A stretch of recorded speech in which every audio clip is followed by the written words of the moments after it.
Your likes, subscriptions, and notifications are a huge support and help us create more videos. These are the names of the sons of Israel who went to Egypt with Jacob, each with his family. Reuben, Simeon, Levi, and Judah. Issachar, Zebulun, and Benjamin. Dan and Naphtali, Gad, and Asher. The descendants of Jacob numbered 70 in all. Joseph was already in Egypt. Now Joseph and all his brothers and all that generation died. But the Israelites were fruitful and multiplied greatly and became exceedingly numerous, so that the land was filled with them.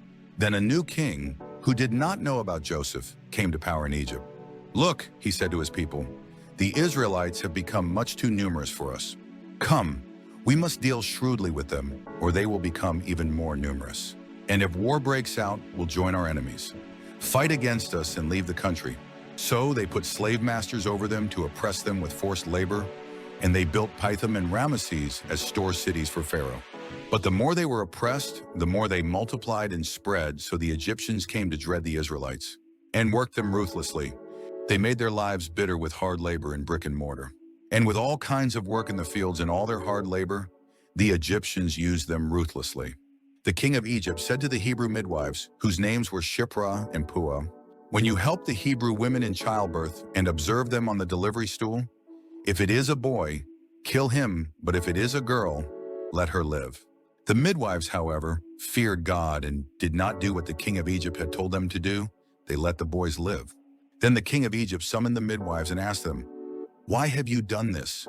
Why have you let the boys live?" The midwives answered Pharaoh, "Hebrew women are not like Egyptian women. They are vigorous and give birth before the midwives arrive." So God was kind to the midwives, and the people increased and became even more numerous. And because the midwives feared God, he gave them families of their own. Then Pharaoh gave this order to all his people: "Every boy that is born you must throw into the Nile, but let every girl live." Now a man of the house of Levi married a Levite woman, and she became pregnant and gave birth to a son. When she saw that he was a fine child, she hid him for 3 months. But when she could hide him no longer, she got a papyrus basket for him and coated it with tar and pitch. Then she placed the child in it and put it among the reeds along the bank of the Nile. His sister stood at a distance to see what would happen to him. Then Pharaoh's daughter went down to the Nile to bathe, and her attendants were walking along the riverbank. She saw the basket among the reeds and sent her slave girl to get it. She opened it and saw the baby. He was crying, and she felt sorry for him. "This is one of the Hebrew babies," she said. Then his sister asked Pharaoh's daughter, "Shall I go and get one of the Hebrew women to nurse the baby for you?" "Yes, go," she answered. And the girl went and got the baby's mother. Pharaoh's daughter said to her, "Take this baby and nurse him for me, and I will pay you." So the woman took the baby and nursed him. When the child grew older, she took him to Pharaoh's daughter, and he became her son. She named him Moses, saying, "I drew him out of the water." One day after Moses had grown up, he went out to where his own people were and watched them at their hard labor.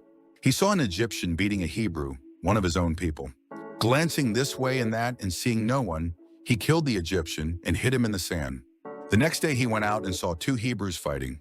He asked the one in the wrong, "Why are you hitting your fellow Hebrew?" The man said, "Who made you ruler and judge over us? Are you thinking of killing me as you killed the Egyptian?" Then Moses was afraid and thought, "What I did must have become known." When Pharaoh heard of this, he tried to kill Moses. But Moses fled from Pharaoh and went to live in Midian, where he sat down by a well. Now a priest of Midian had 7 daughters, and they came to draw water and fill the troughs to water their father's flock. Some shepherds came along and drove them away, but Moses got up and came to their rescue and watered their flock. When the girls returned to Reuel, their father, he asked them, "Why have you returned so early today?" They answered, "An Egyptian rescued us from the shepherds.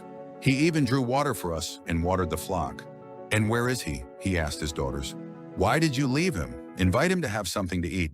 Moses agreed to stay with the man, who gave his daughter Zipporah to Moses in marriage. Zipporah gave birth to a son, and Moses named him Gershom, saying, "I have become an alien in a foreign land." During that long period, the king of Egypt died. The Israelites groaned in their slavery and cried out, and their cry for help because of their slavery went up to God. God heard their groaning, and he remembered his covenant with Abraham, with Isaac, and with Jacob. So God looked on the Israelites and was concerned about them. Now Moses was tending the flock of Jethro, his father-in-law, the priest of Midian, and he led the flock to the far side of the desert and came to Horeb. the mountain of God. There the angel of the Lord appeared to him in flames of fire from within a bush. Moses saw that though the bush was on fire, it did not burn up. So Moses thought, I will go over and see this strange sight, why the bush does not burn up. When the Lord saw that he had gone over to look, God called to him from within the bush, Moses, Moses! And Moses said, Here I am. Do not come any closer, God said. Take off your sandals, for the place where you are standing is holy ground. Then he said, I am the God of your father, the God of Abraham, the God of Isaac, and the God of Jacob. At this, Moses hid his face, because he was afraid to look at God. The Lord said, I have indeed seen the misery of my people in Egypt. I have heard them crying out because of their slave drivers, and I am concerned about their suffering. So I have come down to rescue them from the hand of the Egyptians, and to bring them up out of that land into a good and spacious land, a land flowing with milk and honey, the home of the Canaanites, Hittites, Amorites, Perizzites, Hivites, and Jebusites. And now the cry of the Israelites has reached me, and I have seen the way the Egyptians are oppressing them. So now go. I am sending you to Pharaoh to bring my people, the Israelites, out of Egypt. But Moses said to God, Who am I that I should go to Pharaoh and bring the Israelites out of Egypt? And God said, I will be with you, and this will be the sign to you that it is I who have sent you. When you have brought the people out of Egypt, you will worship God on this mountain. Moses said to God, Suppose I go to the Israelites and say to them, The God of your fathers has sent me to you, and they ask me, What is his name? Then what shall I tell them? God said to Moses, I am who I am. This is what you are to say to the Israelites. I am has sent me to you. God also said to Moses, Say to the Israelites, The Lord, the God of your fathers, the God of Abraham, the God of Isaac, and the God of Jacob has sent me to you. This is my name forever, the name by which I am to be remembered from generation to generation. Go, assemble the elders of Israel and say to them, The Lord, the God of your fathers, the God of Abraham, Isaac, and Jacob, appeared to me and said, I have watched over you and have seen what has been done to you in Egypt. And I have promised to bring you up out of your misery in Egypt into the land of the Canaanites, Hittites, Amorites, Perizzites, Hivites, and Jebusites, a land flowing with milk and honey. The elders of Israel will listen to you. Then you and the elders are to go to the king of Egypt and say to him, The Lord, the God of the Hebrews, has met with us. Let us take a 3-day journey into the desert to offer sacrifices to the Lord our God. But I know that the king of Egypt will not let you go unless a mighty hand compels him. So I will stretch out my hand and strike the Egyptians with all the wonders that I will perform among them. After that, he will let you go. And I will make the Egyptians favorably disposed toward this people, so that when you leave, you will not go empty-handed. Every woman is to ask her neighbor, and any woman living in her house, for articles of silver and gold and for clothing, which you will put on your sons and daughters. And so you will plunder the Egyptians. Moses answered, What if they do not believe me or listen to me and say, The Lord did not appear to you? Then the Lord said to him, What is that in your hand? A staff, he replied. The Lord said, Throw it on the ground. Moses threw it on the ground, and it became a snake, and he ran from it. Then the Lord said to him, Reach out your hand and take it by the tail. So Moses reached out and took hold of the snake, and it turned back into a staff in his hand. This, said the Lord, is so that they may believe that the Lord, the God of their fathers, the God of Abraham, the God of Isaac, and the God of Jacob, has appeared to you. Then the Lord said, Put your hand inside your cloak. So Moses put his hand into his cloak, and when he took it out, it was leprous, like snow. Now put it back into your cloak, he said. So Moses put his hand back into his cloak, and when he took it out, it was restored, like the rest of his flesh. Then the Lord said, If they do not believe you or pay attention to the first miraculous sign, they may believe the second. But if they do not believe these 2 signs or listen to you, take some water from the Nile and pour it on the dry ground. The water you take from the river will become blood on the ground. Moses said to the Lord, O Lord, I have never been eloquent, neither in the past nor since you have spoken to your servant. I am slow of speech and tongue. The Lord said to him, Who gave man his mouth? Who makes him deaf or mute? Who gives him sight or makes him blind? Is it not I, the Lord? Now go, I will help you speak and will teach you what to say.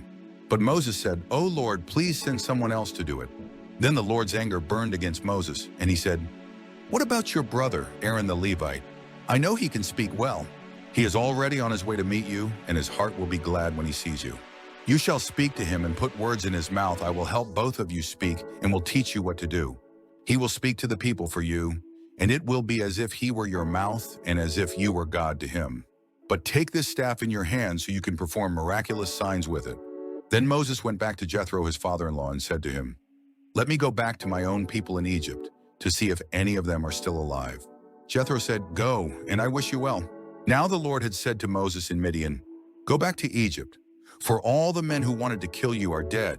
So Moses took his wife and sons, put them on a donkey, and started back to Egypt. And he took the staff of God in his hand. The Lord said to Moses, "When you return to Egypt, see that you perform before Pharaoh all the wonders I have given you the power to do. But I will harden his heart so that he will not let the people go. Then say to Pharaoh, 'This is what the Lord says: Israel is my firstborn son, and I told you, let my son go so he may worship me. But you refused to let him go, so I will kill your firstborn son.'"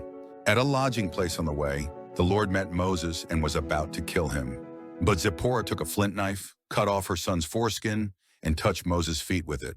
"Surely you are a bridegroom of blood to me," she said. So the Lord let him alone. At that time she said, "bridegroom of blood," referring to circumcision. The Lord said to Aaron, "Go into the desert to meet Moses." So he met Moses at the mountain of God and kissed him. Then Moses told Aaron everything the Lord had sent him to say, and also about all the miraculous signs he had commanded him to perform. Moses and Aaron brought together all the elders of the Israelites, and Aaron told them everything the Lord had said to Moses. He also performed the signs before the people, and they believed. And when they heard that the Lord was concerned about them and had seen their misery, they bowed down and worshipped. Afterward, Moses and Aaron went to Pharaoh and said, "This is what the Lord, the God of Israel, says: Let my people go so that they may hold a festival to me in the desert." Pharaoh said, "Who is the Lord that I should obey him and let Israel go? I do not know the Lord, and I will not let Israel go." Then they said, "The God of the Hebrews has met with us. Now let us take a 3-day journey into the desert to offer sacrifices to the Lord our God, or he may strike us with plagues or with the sword." But the king of Egypt said, "Moses and Aaron, why are you taking the people away from their labor? Get back to your work." Then Pharaoh said, "Look, the people of the land are now numerous, and you are stopping them from working." That same day, Pharaoh gave this order to the slave drivers and foremen in charge of the people: "You are no longer to supply the people with straw. For making bricks, let them go and gather their own straw. But require them to make the same number of bricks as before. Don't reduce the quota. They are lazy, that is why they are crying out, 'Let us go and sacrifice to our God.' Make the work harder for the men so that they keep working and pay no attention to lies." Then the slave drivers and the foremen went out and said to the people, "This is what Pharaoh says: I will not give you any more straw. Go and get your own straw wherever you can find it, but your work will not be reduced at all." So the people scattered all over Egypt to gather stubble to use for straw. The slave drivers kept pressing them, saying, "Complete the work required of you for each day, just as when you had straw." The Israelite foremen appointed by Pharaoh's slave drivers were beaten and were asked, "Why didn't you meet your quota of bricks yesterday or today as before?" Then the Israelite foreman went and appealed to Pharaoh. "Why have you treated your servants this way? Your servants are given no straw, yet we are told, 'Make bricks.' Your servants are being beaten, but the fault is with your own people." Pharaoh said, "Lazy, that's what you are. Lazy. That is why you keep saying, 'Let us go and sacrifice to the Lord.' Now get to work. You will not be given any straw, yet you must produce your full quota of bricks." The Israelite foremen realized they were in trouble when they were told, "You are not to reduce the number of bricks required of you for each day." When they left Pharaoh, they found Moses and Aaron waiting to meet them. And they said, "May the Lord look upon you and judge you. You have made us a stench to Pharaoh and his officials, and have put a sword in their hand to kill us." Moses returned to the Lord and said, "O Lord, why have you brought trouble upon this people? Is this why you sent me? Ever since I went to Pharaoh to speak in your name, he has brought trouble upon this people, and you have not rescued your people at all." Then the Lord said to Moses, "Now you will see what I will do to Pharaoh because of my mighty hand. He will let them go because of my mighty hand. He will drive them out of his country." God also said to Moses, "I am the Lord. I appeared to Abraham, to Isaac, and to Jacob as God Almighty. But by my name, the Lord, I did not make myself known to them. I also established my covenant with them to give them the land of Canaan, where they lived as aliens. Moreover, I have heard the groaning of the Israelites, whom the Egyptians are enslaving, and I have remembered my covenant. Therefore say to the Israelites, I am the Lord, and I will bring you out from under the yoke of the Egyptians. I will free you from being slaves to them, and I will redeem you with an outstretched arm and with mighty acts of judgment. I will take you as my own people, and I will be your God. Then you will know that I am the Lord your God, who brought you out from under the yoke of the Egyptians. And I will bring you to the land I swore with uplifted hand to give to Abraham, to Isaac, and to Jacob. I will give it to you as a possession. I am the Lord. Moses reported this to the Israelites, but they did not listen to him because of their discouragement and cruel bondage. Then the Lord said to Moses, "Go, tell Pharaoh, king of Egypt, to let the Israelites go out of his country." But Moses said to the Lord, "If the Israelites will not listen to me, why would Pharaoh listen to me, since I speak with faltering lips?" Now the Lord spoke to Moses and Aaron about the Israelites and Pharaoh, king of Egypt, and he commanded them to bring the Israelites out of Egypt. These were the heads of their families. The sons of Reuben, the firstborn son of Israel, were Hanak and Palu, Hezron and Carmi. These were the clans of Reuben. The sons of Simeon were Jemuel, Jamin, Ohad, Jachin, Zohar, and Shaul, the son of a Canaanite woman. These were the clans of Simeon. These were the names of the sons of Levi according to their records: Gershon, Kohath, and Merari. Levi lived 137 years. The sons of Gershon by clans were Libni and Shimei. The sons of Kohath were Amram, Izhar, Hebron, and Uzziel. Kohath lived 133 years. The sons of Merari were Mahli and Mushi. These were the clans of Levi according to their records. Amram married his father's sister Jochebed, who bore him Aaron and Moses. Amram lived 137 years. The sons of Izhar were Korah, Nepheg, and Zikri. The sons of Uzziel were Mishael, Elzaphan, and Sithri. Aaron married Elisheba, daughter of Amminadab and sister of Nahshon, and she bore him Nadab and Abihu, Eleazar, and Ithamar. The sons of Korah were Asir, Elkanah, and Abiasaph. These were the Korahite clans. Eleazar, son of Aaron, married one of the daughters of Putiel, and she bore him Phinehas. These were the heads of the Levite families, clan by clan. It was the same Aaron and Moses to whom the Lord said, "Bring the Israelites out of Egypt by their divisions." They were the ones who spoke to Pharaoh, king of Egypt, about bringing the Israelites out of Egypt. It was the same Moses and Aaron. Now when the Lord spoke to Moses in Egypt, he said to him, "I am the Lord. Tell Pharaoh, king of Egypt, everything I tell you." But Moses said to the Lord, "Since I speak with faltering lips, why would Pharaoh listen to me?" Then the Lord said to Moses, "See, I have made you like God to Pharaoh, and your brother Aaron will be your prophet. You are to say everything I command you, and your brother Aaron is to tell Pharaoh to let the Israelites go out of his country. But I will harden Pharaoh's heart, and though I multiply my miraculous signs and wonders in Egypt, he will not listen to you. Then I will lay my hand on Egypt, and with mighty acts of judgment, I will bring out my divisions, my people the Israelites. And the Egyptians will know that I am the Lord when I stretch out my hand against Egypt and bring the Israelites out of it." Moses and Aaron did just as the Lord commanded them. Moses was 80 years old and Aaron 83 when they spoke to Pharaoh. The Lord said to Moses and Aaron, "When Pharaoh says to you, 'Perform a miracle,' then say to Aaron, 'Take your staff and throw it down before Pharaoh, and it will become a snake.'" So Moses and Aaron went to Pharaoh and did just as the Lord commanded. Aaron threw his staff down in front of Pharaoh and his officials, and it became a snake. Pharaoh then summoned wise men and sorcerers, and the Egyptian magicians also did the same things by their secret arts. Each one threw down his staff, and it became a snake. But Aaron's staff swallowed up their staffs. Yet Pharaoh's heart became hard, and he would not listen to them, just as the Lord had said. Then the Lord said to Moses, "Pharaoh's heart is unyielding. He refuses to let the people go. Go to Pharaoh in the morning as he goes out to the water. Wait on the bank of the Nile to meet him, and take in your hand the staff that was changed into a snake. Then say to him, 'The Lord, the God of the Hebrews, has sent me to say to you, let my people go, so that they may worship me in the desert. But until now you have not listened. This is what the Lord says.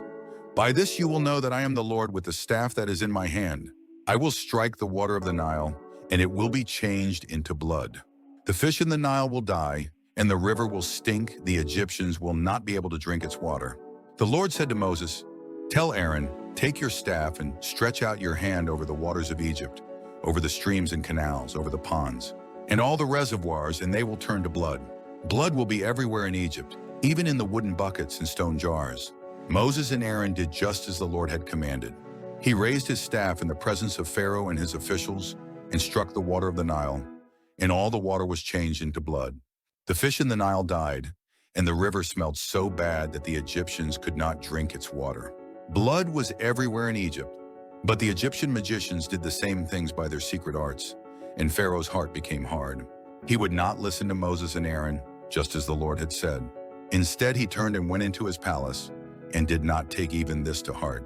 And all the Egyptians dug along the Nile to get drinking water, because they could not drink the water of the river. 7 days passed after the Lord struck the Nile.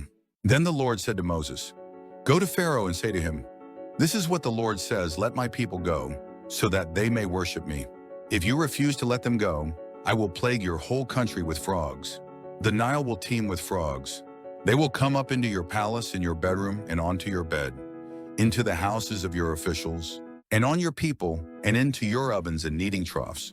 The frogs will go up on you and your people and all your officials.'" Then the Lord said to Moses, "Tell Aaron, stretch out your hand with your staff over the streams and canals and ponds, and make frogs come up on the land of Egypt." So Aaron stretched out his hand over the waters of Egypt, and the frogs came up and covered the land. But the magicians did the same things by their secret arts. They also made frogs come up on the land of Egypt. Pharaoh summoned Moses and Aaron and said, "Pray to the Lord to take the frogs away from me and my people, and I will let your people go to offer sacrifices to the Lord." Moses said to Pharaoh, "I leave to you the honor of setting the time for me to pray for you and your officials and your people, that you and your houses may be rid of the frogs, except for those that remain in the Nile." "Tomorrow," Pharaoh said. Moses replied, "It will be as you say, so that you may know there is no one like the Lord our God. The frogs will leave you and your houses, your officials and your people. They will remain only in the Nile." After Moses and Aaron left Pharaoh, Moses cried out to the Lord about the frogs he had brought on Pharaoh, and the Lord did what Moses asked. The frogs died in the houses, in the courtyards, and in the fields. They were piled into heaps, and the land reeked of them. But when Pharaoh saw that there was relief, he hardened his heart and would not listen to Moses and Aaron, just as the Lord had said. Then the Lord said to Moses, "Tell Aaron, stretch out your staff and strike the dust of the ground, and throughout the land of Egypt the dust will become gnats." They did this, and when Aaron stretched out his hand with the staff and struck the dust of the ground, gnats came upon men and animals. All the dust throughout the land of Egypt became gnats. But when the magicians tried to produce gnats by their secret arts, they could not, and the gnats were on men and animals. The magicians said to Pharaoh, "This is the finger of God." But Pharaoh's heart was hard, and he would not listen, just as the Lord had said. Then the Lord said to Moses, "Get up early in the morning and confront Pharaoh as he goes to the water, and say to him, 'This is what the Lord says, let my people go, so that they may worship me. If you do not let my people go, I will send swarms of flies on you and your officials, on your people, and into your houses. The houses of the Egyptians will be full of flies, and even the ground where they are. But on that day, I will deal differently with the land of Goshen. Where my people live, no swarms of flies will be there, so that you will know that I, the Lord, am in this land. I will make a distinction between my people and your people. This miraculous sign will occur tomorrow." And the Lord did this. Dense swarms of flies poured into Pharaoh's palace and into the houses of his officials. And throughout Egypt, the land was ruined by the flies. Then Pharaoh summoned Moses and Aaron and said, "Go, sacrifice to your God here in the land." But Moses said, "That would not be right. The sacrifices we offer the Lord our God would be detestable to the Egyptians. And if we offer sacrifices that are detestable in their eyes, will they not stone us? We must take a 3-day journey into the desert to offer sacrifices to the Lord our God, as he commands us." Pharaoh said, "I will let you go to offer sacrifices to the Lord your God in the desert, but you must not go very far. Now pray for me." Moses answered, "As soon as I leave you, I will pray to the Lord, and tomorrow the flies will leave Pharaoh and his officials and his people. Only be sure that Pharaoh does not act deceitfully again by not letting the people go to offer sacrifices to the Lord." Then Moses left Pharaoh and prayed to the Lord. And the Lord did what Moses asked. The flies left Pharaoh and his officials and his people, not a fly remained. But this time also Pharaoh hardened his heart and would not let the people go. Then the Lord said to Moses, "Go to Pharaoh and say to him, 'This is what the Lord, the God of the Hebrews, says. Let my people go so that they may worship me. If you refuse to let them go and continue to hold them back, the hand of the Lord will bring a terrible plague on your livestock in the field, on your horses and donkeys and camels, and on your cattle and sheep and goats. But the Lord will make a distinction between the livestock of Israel and that of Egypt, so that no animal belonging to the Israelites will die. The Lord set a time and said, "Tomorrow the Lord will do this in the land." And the next day the Lord did it. All the livestock of the Egyptians died, but not one animal belonging to the Israelites died. Pharaoh sent men to investigate and found that not even one of the animals of the Israelites had died. Yet his heart was unyielding, and he would not let the people go. Then the Lord said to Moses and Aaron, "Take handfuls of soot from a furnace, and have Moses toss it into the air in the presence of Pharaoh. It will become fine dust over the whole land of Egypt, and festering boils will break out on men and animals throughout the land." So they took soot from a furnace and stood before Pharaoh. Moses tossed it into the air, and festering boils broke out on men and animals. The magicians could not stand before Moses because of the boils that were on them and on all the Egyptians. But the Lord hardened Pharaoh's heart, and he would not listen to Moses and Aaron, just as the Lord had said to Moses. Then the Lord said to Moses, "Get up early in the morning, confront Pharaoh and say to him, 'This is what the Lord, the God of the Hebrews, says. Let my people go so that they may worship me, or this time I will send the full force of my plagues against you and against your officials and your people, so you may know that there is no one like me in all the earth. For by now I could have stretched out my hand and struck you and your people with a plague that would have wiped you off the earth. But I have raised you up for this very purpose, that I might show you my power and that my name might be proclaimed in all the earth. You still set yourself against my people and will not let them go. Therefore, at this time tomorrow, I will send the worst hailstorm that has ever fallen on Egypt, from the day it was founded till now. Give an order now to bring your livestock and everything you have in the field to a place of shelter, because the hail will fall on every man and animal that has not been brought in and is still out in the field, and they will die." Those officials of Pharaoh who feared the word of the Lord hurried to bring their slaves and their livestock inside. But those who ignored the word of the Lord left their slaves and livestock in the field. Then the Lord said to Moses, "Stretch out your hand toward the sky, so that hail will fall all over Egypt, on men and animals, and on everything growing in the fields of Egypt." When Moses stretched out his staff toward the sky, the Lord sent thunder and hail, and lightning flashed down to the ground. So the Lord rained hail on the land of Egypt. Hail fell and lightning flashed back and forth. It was the worst storm in all the land of Egypt since it had become a nation. Throughout Egypt, hail struck everything in the fields, both men and animals. It beat down everything growing in the fields and stripped every tree. The only place it did not hail was the land of Goshen, where the Israelites were. Then Pharaoh summoned Moses and Aaron. "This time I have sinned," he said to them. "The Lord is in the right, and I and my people are in the wrong. Pray to the Lord, for we have had enough thunder and hail. I will let you go. You don't have to stay any longer." Moses replied, "When I have gone out of the city, I will spread out my hands in prayer to the Lord. The thunder will stop, and there will be no more hail, so you may know that the earth is the Lord's. But I know that you and your officials still do not fear the Lord God." The flax and barley were destroyed, since the barley had headed and the flax was in bloom. The wheat and spelt, however, were not destroyed, because they ripened later. Then Moses left Pharaoh and went out of the city. He spread out his hands toward the Lord. The thunder and hail stopped, and the rain no longer poured down on the land. When Pharaoh saw that the rain and hail and thunder had stopped, he sinned again. He and his officials hardened their hearts. So Pharaoh's heart was hard, and he would not let the Israelites go, just as the Lord had said through Moses. Then the Lord said to Moses, "Go to Pharaoh, for I have hardened his heart and the hearts of his officials, so that I may perform these miraculous signs of mine among them, that you may tell your children and grandchildren how I dealt harshly with the Egyptians, and how I performed my signs among them, and that you may know that I am the Lord." So Moses and Aaron went to Pharaoh and said to him, "This is what the Lord, the God of the Hebrews, says, how long will you refuse to humble yourself before me? Let my people go, so that they may worship me. If you refuse to let them go, I will bring locusts into your country tomorrow. They will cover the face of the ground so that it cannot be seen. They will devour what little you have left after the hail, including every tree that is growing in your fields. They will fill your houses and those of all your officials and all the Egyptians, something neither your fathers nor your forefathers have ever seen from the day they settled in this land till now." Then Moses turned and left Pharaoh. Pharaoh's officials said to him, "How long will this man be a snare to us? Let the people go, so that they may worship the Lord their God. Do you not yet realize that Egypt is ruined?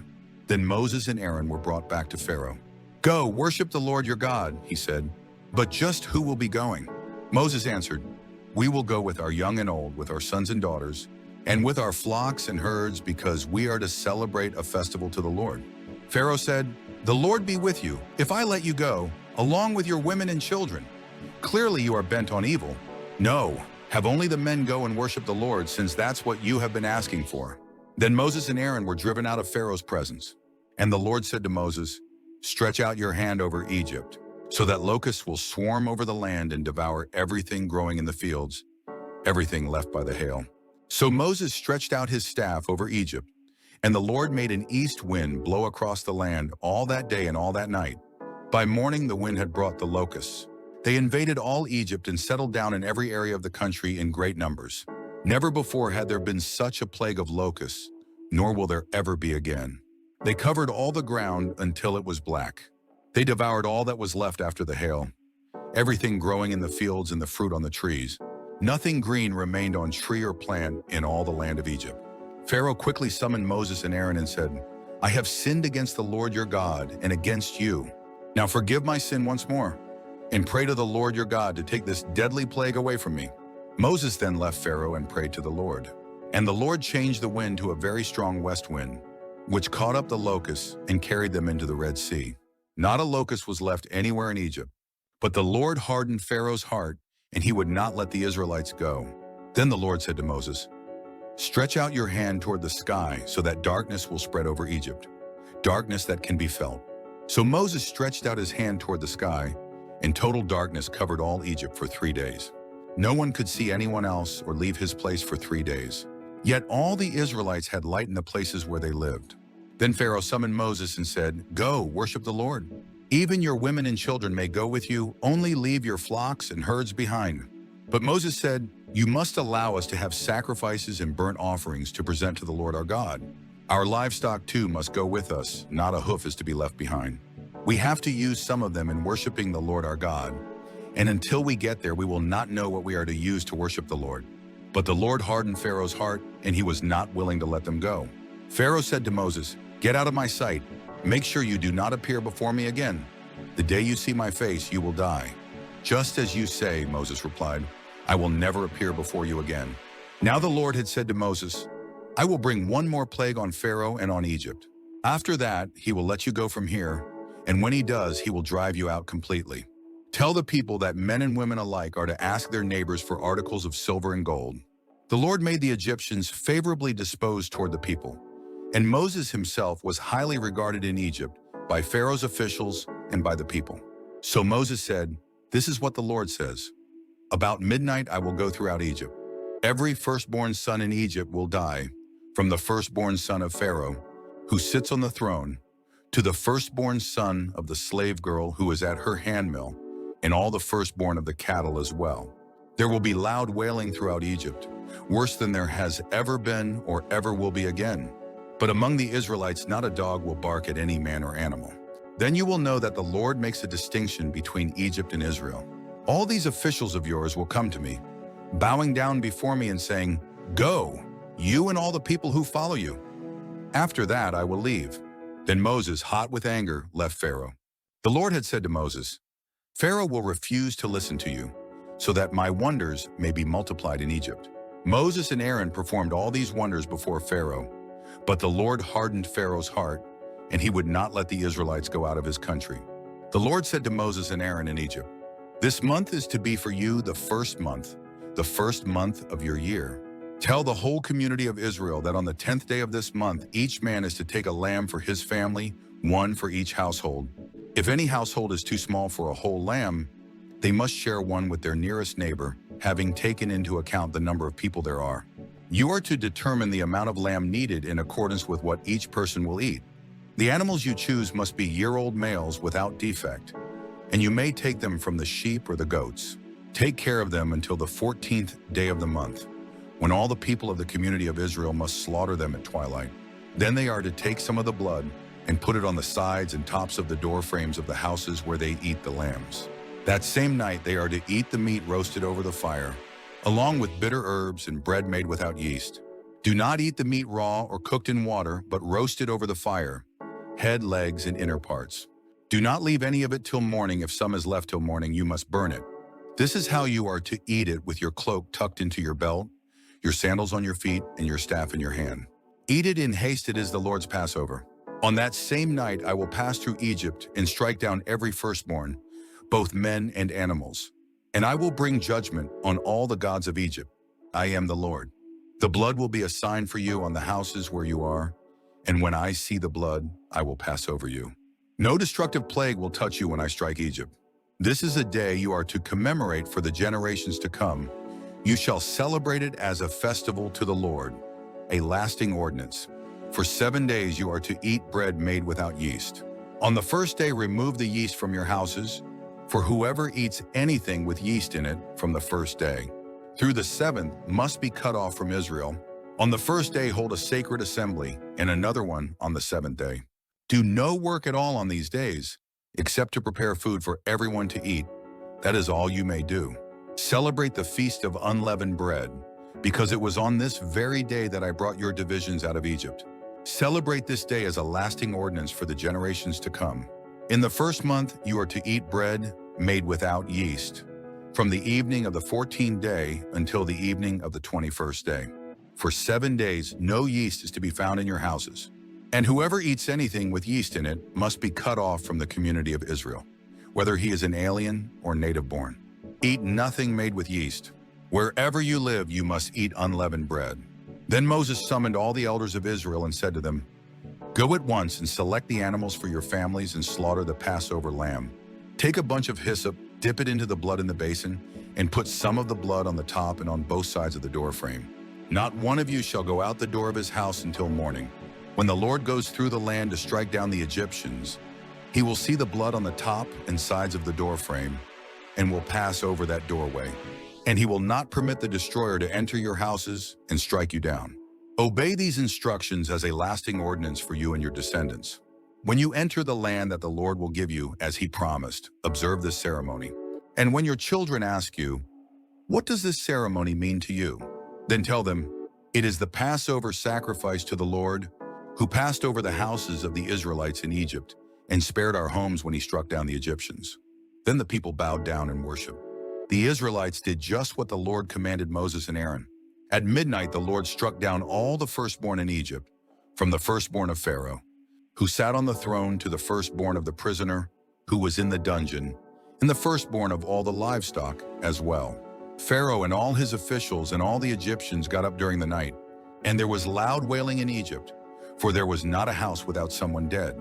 During the night Pharaoh summoned Moses and Aaron and said, Up, leave my people, you and the Israelites. Go worship the Lord as you have requested. Take your flocks and herds as you have said, and go. And also bless me. The Egyptians urged the people to hurry and leave the country, for otherwise, they said, we will all die.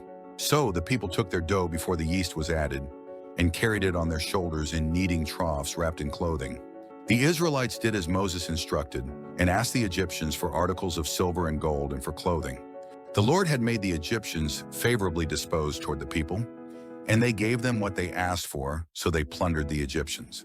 The Israelites journeyed from Ramesses to Succoth. There were about 600,000 men on foot, besides women and children. Many other people went up with them, as well as large droves of livestock, both flocks and herds. With the dough they had brought from Egypt, they baked cakes of unleavened bread. The dough was without yeast because they had been driven out of Egypt and did not have time to prepare food for themselves. Now the length of time the Israelite people lived in Egypt was 430 years. At the end of the 430 years, to the very day, all the Lord's divisions left Egypt. Because the Lord kept vigil that night to bring them out of Egypt, on this night, all the Israelites are to keep vigil to honor the Lord for the generations to come. The Lord said to Moses and Aaron, These are the regulations for the Passover. No foreigner is to eat of it. Any slave you have bought may eat of it after you have circumcised him, but a temporary resident and a hired worker may not eat of it. It must be eaten inside one house. Take none of the meat outside the house. Do not break any of the bones. The whole community of Israel must celebrate it. An alien living among you who wants to celebrate the Lord's Passover must have all the males in his household circumcised. Then he may take part like one born in the land. No uncircumcised male may eat of it. The same law applies to the native-born and to the alien living among you. All the Israelites did just what the Lord had commanded Moses and Aaron. And on that very day, the Lord brought the Israelites out of Egypt by their divisions. The Lord said to Moses, "Consecrate to me every firstborn male. First offspring of every womb among the Israelites belongs to me, whether man or animal." Then Moses said to the people, "Commemorate this day, the day you came out of Egypt, out of the land of slavery, because the Lord brought you out of it with a mighty hand. Eat nothing containing yeast. Today, in the month of Abib, you are leaving. When the Lord brings you into the land of the Canaanites, Hittites, Amorites, Hivites, and Jebusites, the land he swore to your forefathers to give you, a land flowing with milk and honey, you are to observe this ceremony in this month. For 7 days eat bread made without yeast, and on the 7th day hold a festival to the Lord. Eat unleavened bread during those 7 days. Nothing with yeast in it is to be seen among you, nor shall any yeast be seen anywhere within your borders. On that day tell your son, I do this because of what the Lord did for me when I came out of Egypt. This observance will be for you like a sign on your hand and a reminder on your forehead that the law of the Lord is to be on your lips. For the Lord brought you out of Egypt with his mighty hand. You must keep this ordinance at the appointed time year after year. After the Lord brings you into the land of the Canaanites and gives it to you, as he promised on oath to you and your forefathers, you are to give over to the Lord the first offspring of every womb. All the firstborn males of your livestock belong to the Lord. Redeem with a lamb every firstborn donkey, but if you do not redeem it, break its neck. Redeem every firstborn among your sons. In days to come, when your son asks you, what does this mean? Say to him, with a mighty hand the Lord brought us out of Egypt, out of the land of slavery. When Pharaoh stubbornly refused to let us go, the Lord killed every firstborn in Egypt, both man and animal. This is why I sacrifice to the Lord the first male offspring of every womb and redeem each of my firstborn sons. And it will be like a sign on your hand and a symbol on your forehead that the Lord brought us out of Egypt with his mighty hand. When Pharaoh let the people go, God did not lead them on the road through the Philistine country, though that was shorter. For God said, if they face war, they might change their minds and return to Egypt. So God led the people around by the desert road toward the Red Sea. The Israelites went up out of Egypt armed for battle. Moses took the bones of Joseph with him because Joseph had made the sons of Israel swear an oath. He had said, God will surely come to your aid, and then you must carry my bones up with you from this place. After leaving Succoth, they camped at Etham on the edge of the desert. By day, the Lord went ahead of them in a pillar of cloud to guide them on their way, and by night in a pillar of fire to give them light, so that they could travel by day or night. Neither the pillar of cloud by day nor the pillar of fire by night left its place in front of the people. Then the Lord said to Moses, tell the Israelites to turn back and encamp near Pihahiroth, between Migdol and the sea. They are to encamp by the sea directly opposite Baal-Zephon. Pharaoh will think, the Israelites are wandering around the land in confusion, hemmed in by the desert, and I will harden Pharaoh's heart, and he will pursue them. But I will gain glory for myself through Pharaoh and all his army, and the Egyptians will know that I am the Lord. So the Israelites did this. When the king of Egypt was told that the people had fled, Pharaoh and his officials changed their minds about them and said, what have we done? We have let the Israelites go and have lost their services. So he had his chariot made ready and took his army with him. He took 600 of the best chariots, along with all the other chariots of Egypt, with officers over all of them.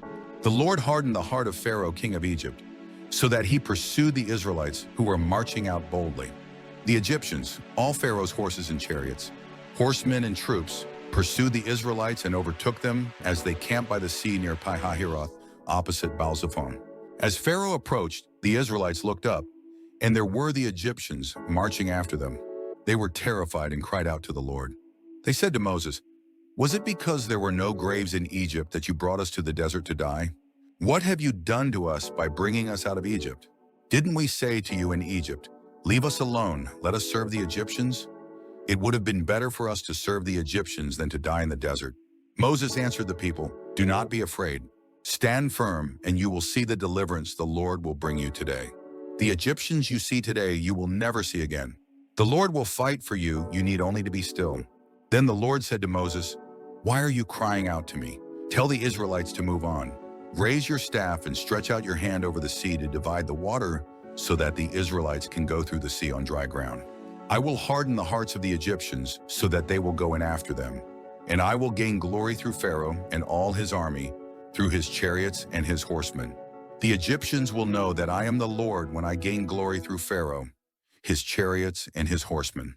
Then the angel of God, who had been traveling in front of Israel's army, withdrew and went behind them. The pillar of cloud also moved from in front and stood behind them, coming between the armies of Egypt and Israel. Throughout the night the cloud brought darkness to the one side and light to the other side, so neither went near the other all night long. Then Moses stretched out his hand over the sea, and all that night the Lord drove the sea back with a strong east wind and turned it into dry land. The waters were divided, and the Israelites went through the sea on dry ground, with a wall of water on their right and on their left. The Egyptians pursued them, and all Pharaoh's horses and chariots and horsemen followed them into the sea. During the last watch of the night, the Lord looked down from the pillar of fire and cloud at the Egyptian army and threw it into confusion. He made the wheels of their chariots come off so that they had difficulty driving. And the Egyptians said, "Let's get away from the Israelites. The Lord is fighting for them against Egypt." Then the Lord said to Moses, "Stretch out your hand over the sea so that the waters may flow back over the Egyptians and their chariots and horsemen." Moses stretched out his hand over the sea, and at daybreak the sea went back to its place. The Egyptians were fleeing toward it, and the Lord swept them into the sea. The water flowed back and covered the chariots and horsemen, the entire army of Pharaoh that had followed the Israelites into the sea. Not one of them survived. But the Israelites went through the sea on dry ground, with a wall of water on their right and on their left. That day the Lord saved Israel from the hands of the Egyptians, and Israel saw the Egyptians lying dead on the shore. And when the Israelites saw the great power the Lord displayed against the Egyptians, the people feared the Lord and put their trust in him and in Moses his servant. Then Moses and the Israelites sang this song to the Lord: "I will sing to the Lord, for he is highly exalted. The horse and its rider he has hurled into the sea. The Lord is my strength, and my song he has become my salvation. He is my God, and I will praise him, my father's God, and I will exalt him. The Lord is a warrior, the Lord is his name. Pharaoh's chariots and his army he has hurled into the sea. The best of Pharaoh's officers are drowned in the Red Sea. The deep waters have covered them, they sank to the depths like a stone. Your right hand, O Lord, was majestic in power. Your right hand, O Lord, shattered the enemy. In the greatness of your majesty, you threw down those who opposed you. You unleashed your burning anger, it consumed them like stubble. By the blast of your nostrils the waters piled up. The surging waters stood firm like a wall, the deep waters congealed in the heart of the sea. The enemy boasted, "I will pursue, I will overtake them. I will divide the spoils, I will gorge myself on them. I will draw my sword and my hand will destroy them." But you blew with your breath, and the sea covered them. They sank like lead in the mighty waters. Who among the gods is like you, O Lord? Who is like you, majestic in holiness, awesome in glory, working wonders? You stretched out your right hand, and the earth swallowed them. In your unfailing love you will lead the people you have redeemed. In your strength you will guide them to your holy dwelling. The nations will hear and tremble, anguish will grip the people of Philistia. The chiefs of Edom will be terrified.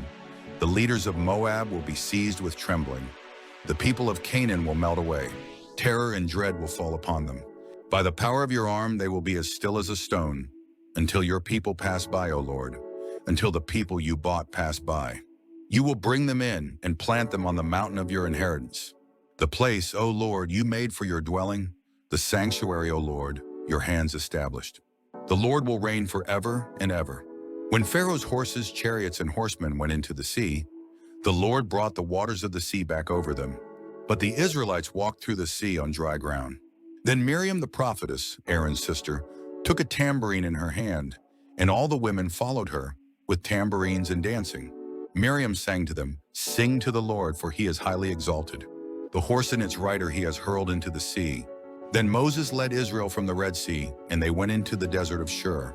For 3 days they traveled in the desert without finding water. When they came to Marah, they could not drink its water because it was bitter. That is why the place is called Marah. So the people grumbled against Moses, saying, "What are we to drink?" Then Moses cried out to the Lord, and the Lord showed him a piece of wood. He threw it into the water, and the water became sweet. There the Lord made a decree and a law for them, and there he tested them. He said, "If you listen carefully to the voice of the Lord your God and do what is right in his eyes, if you pay attention to his commands and keep all his decrees, I will not bring on you any of the diseases I brought on the Egyptians, for I am the Lord who heals you." Then they came to Elim, where there were 12 springs and 70 palm trees, and they camped there near the water. The whole Israelite community set out from Elim and came to the desert of Sin, which is between Elim and Sinai, on the 15th day of the second month after they had come out of Egypt. In the desert, the whole community grumbled against Moses and Aaron. The Israelites said to them, "If only we had died by the Lord's hand in Egypt. There we sat around pots of meat and ate all the food we wanted, but you have brought us out into this desert to starve this entire assembly to death." Then the Lord said to Moses, "I will rain down bread from heaven for you. The people are to go out each day and gather enough for that day. In this way I will test them and see whether they will follow my instructions.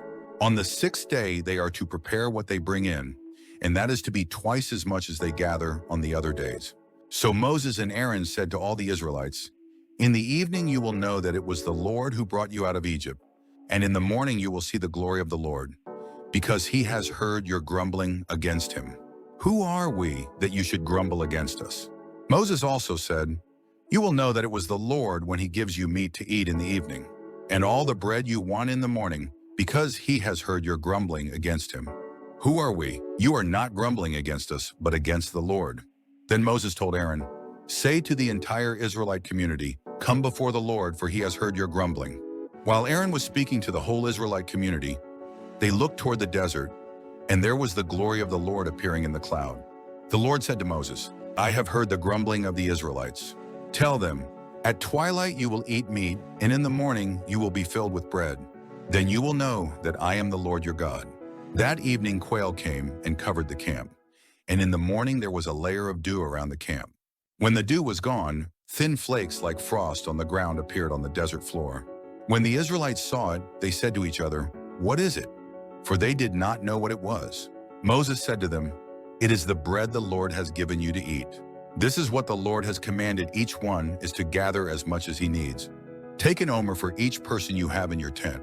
The Israelites did as they were told. Some gathered much, some little. And when they measured it by the omer, he who gathered much did not have too much, and he who gathered little did not have too little. Each one gathered as much as he needed. Then Moses said to them, "No one is to keep any of it until morning." However, some of them paid no attention to Moses. They kept part of it until morning, but it was full of maggots and began to smell. So Moses was angry with them. Each morning everyone gathered as much as he needed, and when the sun grew hot, it melted away. On the 6th day they gathered twice as much, 2 omers for each person, and the leaders of the community came and reported this to Moses. He said to them, "This is what the Lord commanded. Tomorrow is to be a day of rest, a holy Sabbath to the Lord. So bake what you want to bake and boil what you want to boil. Save whatever is left and keep it until morning." So they saved it until morning, as Moses commanded, and it did not stink or get maggots in it. "Eat it today," Moses said, "because today is a Sabbath to the Lord. You will not find any of it on the ground today. 6 days you are to gather it, but on the 7th day, the Sabbath, there will not be any." Nevertheless, some of the people went out on the 7th day to gather it, but they found none. Then the Lord said to Moses, "How long will you refuse to keep my commands and my instructions? Bear in mind that the Lord has given you the Sabbath. That is why on the 6th day he gives you bread for 2 days. Everyone is to stay where he is. On the 7th day, no one is to go out." So the people rested on the 7th day. The people of Israel called the bread manna. It was white like coriander seed and tasted like wafers made with honey. Moses said, "This is what the Lord has commanded. Take an omer of manna and keep it for the generations to come, so they can see the bread I gave you to eat in the desert when I brought you out of Egypt." So Moses said to Aaron, "Take a jar and put an omer of manna in it. Then place it before the Lord to be kept for the generations to come." As the Lord commanded Moses, Aaron put the manna in front of the testimony, that it might be kept. The Israelites ate manna 40 years. Until they came to a land that was settled, they ate manna until they reached the border of Canaan. An omer is 1/10 of an ephah. The whole Israelite community set out from the desert of Sin, traveling from place to place as the Lord commanded. They camped at Rephidim, but there was no water for the people to drink. So they quarreled with Moses and said, "Give us water to drink." Moses replied, "Why do you quarrel with me? Why do you put the Lord to the test?" But the people were thirsty for water there, and they grumbled against Moses. They said, "Why did you bring us up out of Egypt to make us and our children and livestock die of thirst?" Then Moses cried out to the Lord, "What am I to do with these people? They are almost ready to stone me." The Lord answered Moses, "Walk on ahead of the people. Take with you some of the elders of Israel and take in your hand the staff with which you struck the Nile, and go. I will stand there before you by the rock at Horeb. Strike the rock, and water will come out of it for the people to drink." So Moses did this in the sight of the elders of Israel. And he called the place Massah and Meribah, because the Israelites quarreled and because they tested the Lord, saying, "Is the Lord among us or not?" The Amalekites came and attacked the Israelites at Rephidim. Moses said to Joshua, "Choose some of our men and go out to fight the Amalekites. Tomorrow I will stand on top of the hill with the staff of God in my hands." So Joshua fought the Amalekites as Moses had ordered, and Moses, Aaron, and Hur went to the top of the hill. As long as Moses held up his hands, the Israelites were winning, but whenever he lowered his hands, the Amalekites were winning. When Moses' hands grew tired, they took a stone and put it under him, and he sat on it. Aaron and Hur held his hands up, one on one side, one on the other, so that his hands remained steady till sunset. So Joshua overcame the Amalekite army with the sword. Then the Lord said to Moses, "Write this on a scroll as something to be remembered, and make sure that Joshua hears it, because I will completely blot out the memory of Amalek from under heaven." Moses built an altar and called it, "The Lord is my banner." He said, "For hands were lifted up to the throne of the Lord. The Lord will be at war against the Amalekites from generation to generation." Now Jethro, the priest of Midian and father-in-law of Moses, heard of everything God had done for Moses and for his people, Israel, and how the Lord had brought Israel out of Egypt. After Moses had sent away his wife Zipporah, his father-in-law Jethro received her and her 2 sons. One son was named Gershom, for Moses said, "I have become an alien in a foreign land." And the other was named Eliezer, for he said, "My father's God was my helper, he saved me from the sword of Pharaoh." Jethro, Moses' father-in-law, together with Moses' sons and wife, came to him in the desert, where he was camped near the mountain of God.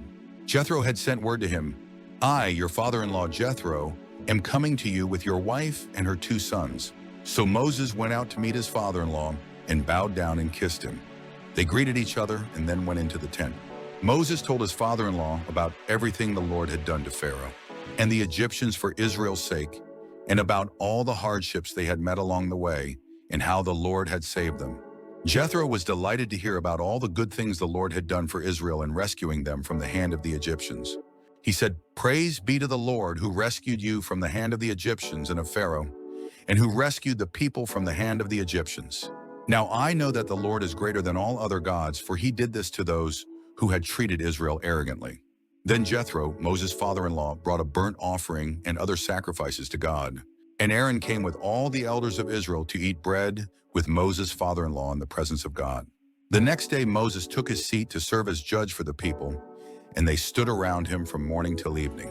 When his father-in-law saw all that Moses was doing for the people, he said, "What is this you are doing for the people? Why do you alone sit as judge, while all these people stand around you from morning till evening?" Moses answered him, "Because the people come to me to seek God's will. Whenever they have a dispute, it is brought to me, and I decide between the parties and inform them of God's decrees and laws." Moses' father-in-law replied, "What you are doing is not good. You and these people who come to you will only wear yourselves out. The work is too heavy for you. You cannot handle it alone. Listen now to me, and I will give you some advice, and may God be with you. You must be the people's representative before God and bring their disputes to him. Teach them the decrees and laws and show them the way to live in the duties they are to perform. But select capable men from all the people, men who fear God, trustworthy men who hate dishonest gain, and appoint them as officials over thousands, hundreds, fifties, and tens. Have them serve as judges for the people at all times, but have them bring every difficult case to you, the simple cases they can decide themselves. That will make your load lighter, because they will share it with you. If you do this and God so commands, you will be able to stand the strain, and all these people will go home satisfied." Moses listened to his father-in-law and did everything he said. He chose capable men from all Israel and made them leaders of the people, officials over thousands, hundreds, fifties, and tens. They served as judges for the people at all times. The difficult cases they brought to Moses, but the simple ones they decided themselves. Then Moses sent his father-in-law on his way, and Jethro returned to his own country.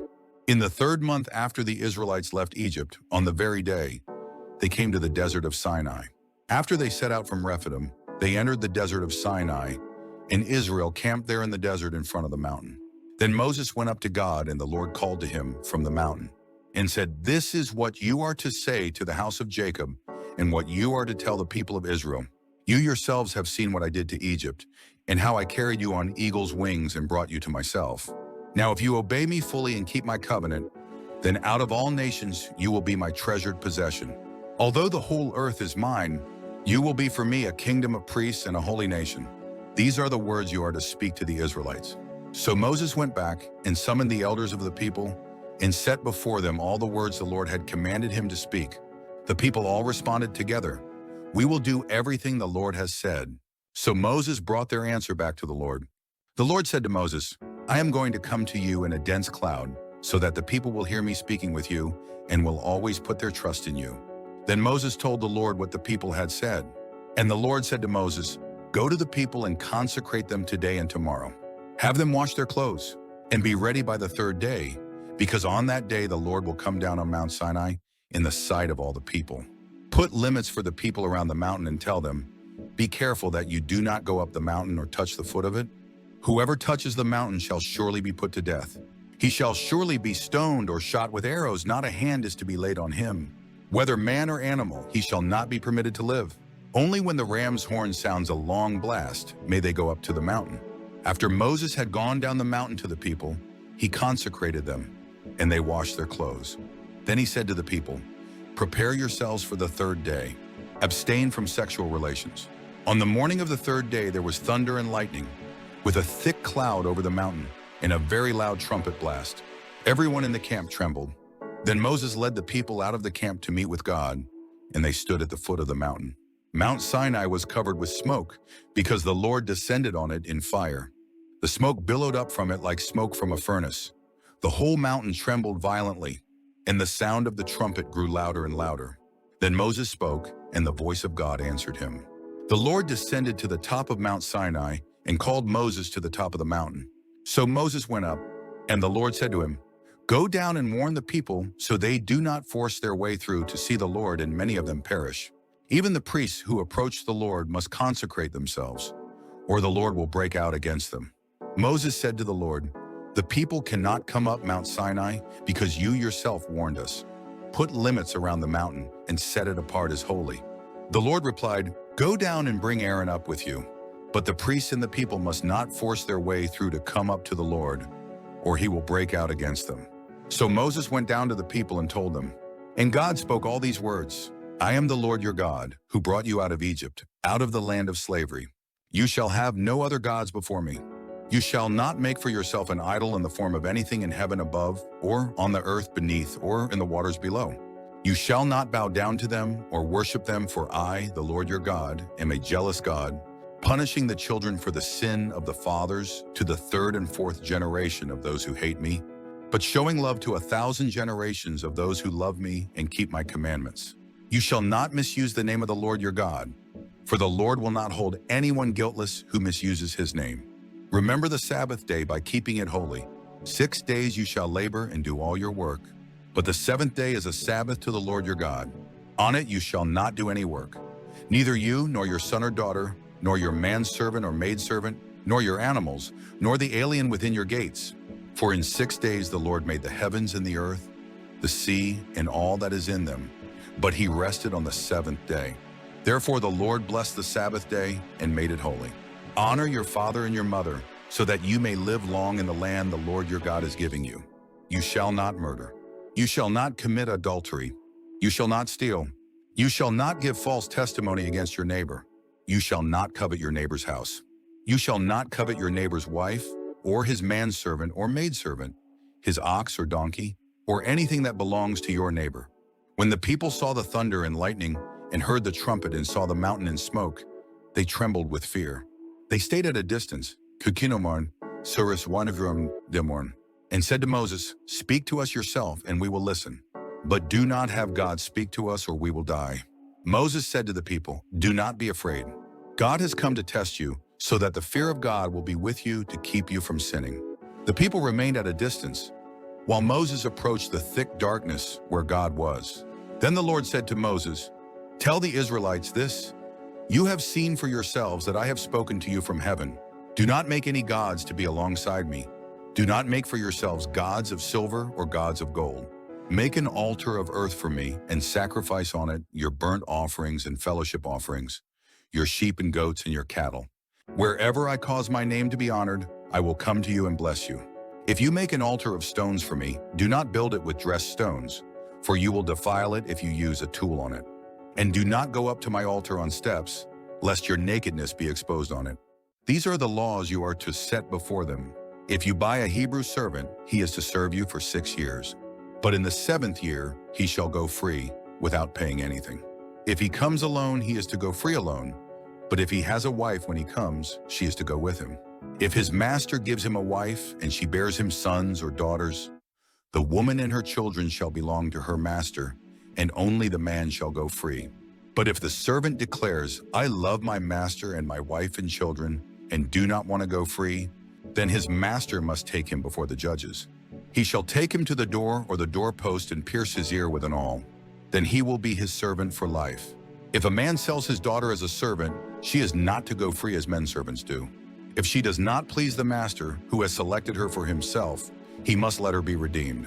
He has no right to sell her to foreigners, because he has broken faith with her. If he selects her for his son, he must grant her the rights of a daughter.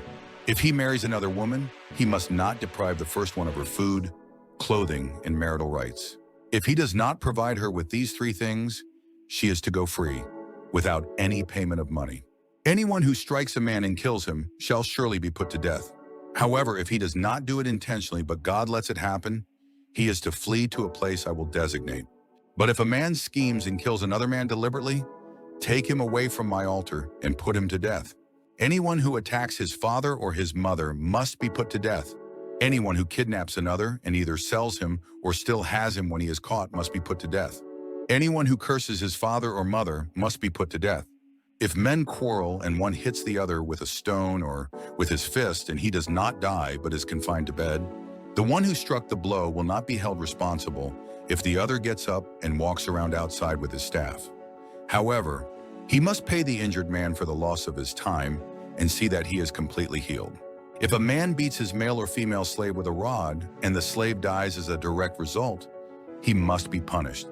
But he is not to be punished if the slave gets up after a day or 2, since the slave is his property.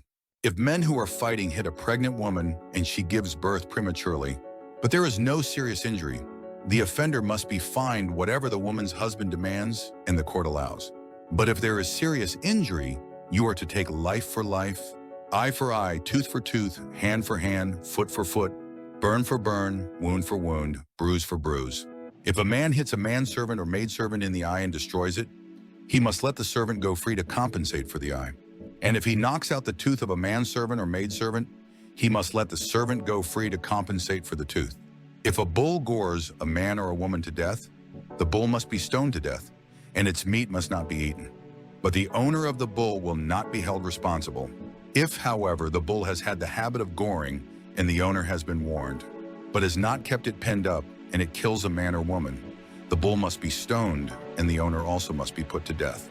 However, if payment is demanded of him, he may redeem his life by paying whatever is demanded. This law also applies if the bull gores a son or daughter. If the bull gores a male or female slave, the owner must pay 30 shekels of silver to the master of the slave, and the bull must be stoned. If a man uncovers a pit or digs one and fails to cover it and an ox or a donkey falls into it, the owner of the pit must pay for the loss. He must pay its owner, and the dead animal will be his. If a man's bull injures the bull of another and it dies, they are to sell the live one and divide both the money and the dead animal equally. However, if it was known that the bull had the habit of goring, yet the owner did not keep it penned up, the owner must pay animal for animal, and the dead animal will be his. If a man steals an ox or a sheep and slaughters it or sells it, he must pay back 5 head of cattle for the ox and 4 sheep for the sheep. If a thief is caught breaking in and is struck so that he dies, the defender is not guilty of bloodshed. But if it happens after sunrise, he is guilty of bloodshed. A thief must certainly make restitution, But if he has nothing, he must be sold to pay for his theft.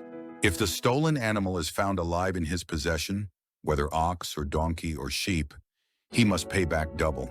If a man grazes his livestock in a field or vineyard and lets them stray, and they graze in another man's field, he must make restitution from the best of his own field or vineyard. If a fire breaks out and spreads into thorn bushes so that it burns shocks of grain or standing grain or the whole field, the one who started the fire must make restitution. If a man gives his neighbor silver or goods for safekeeping, and they are stolen from the neighbor's house, the thief, if he is caught, must pay back double. But if the thief is not found, the owner of the house must appear before the judges to determine whether he has laid his hands on the other man's property. In all cases of illegal possession of an ox, a donkey, a sheep, a garment, or any other lost property about which somebody says, "This is mine," both parties are to bring their cases before the judges. The one whom the judges declare guilty must pay back double to his neighbor.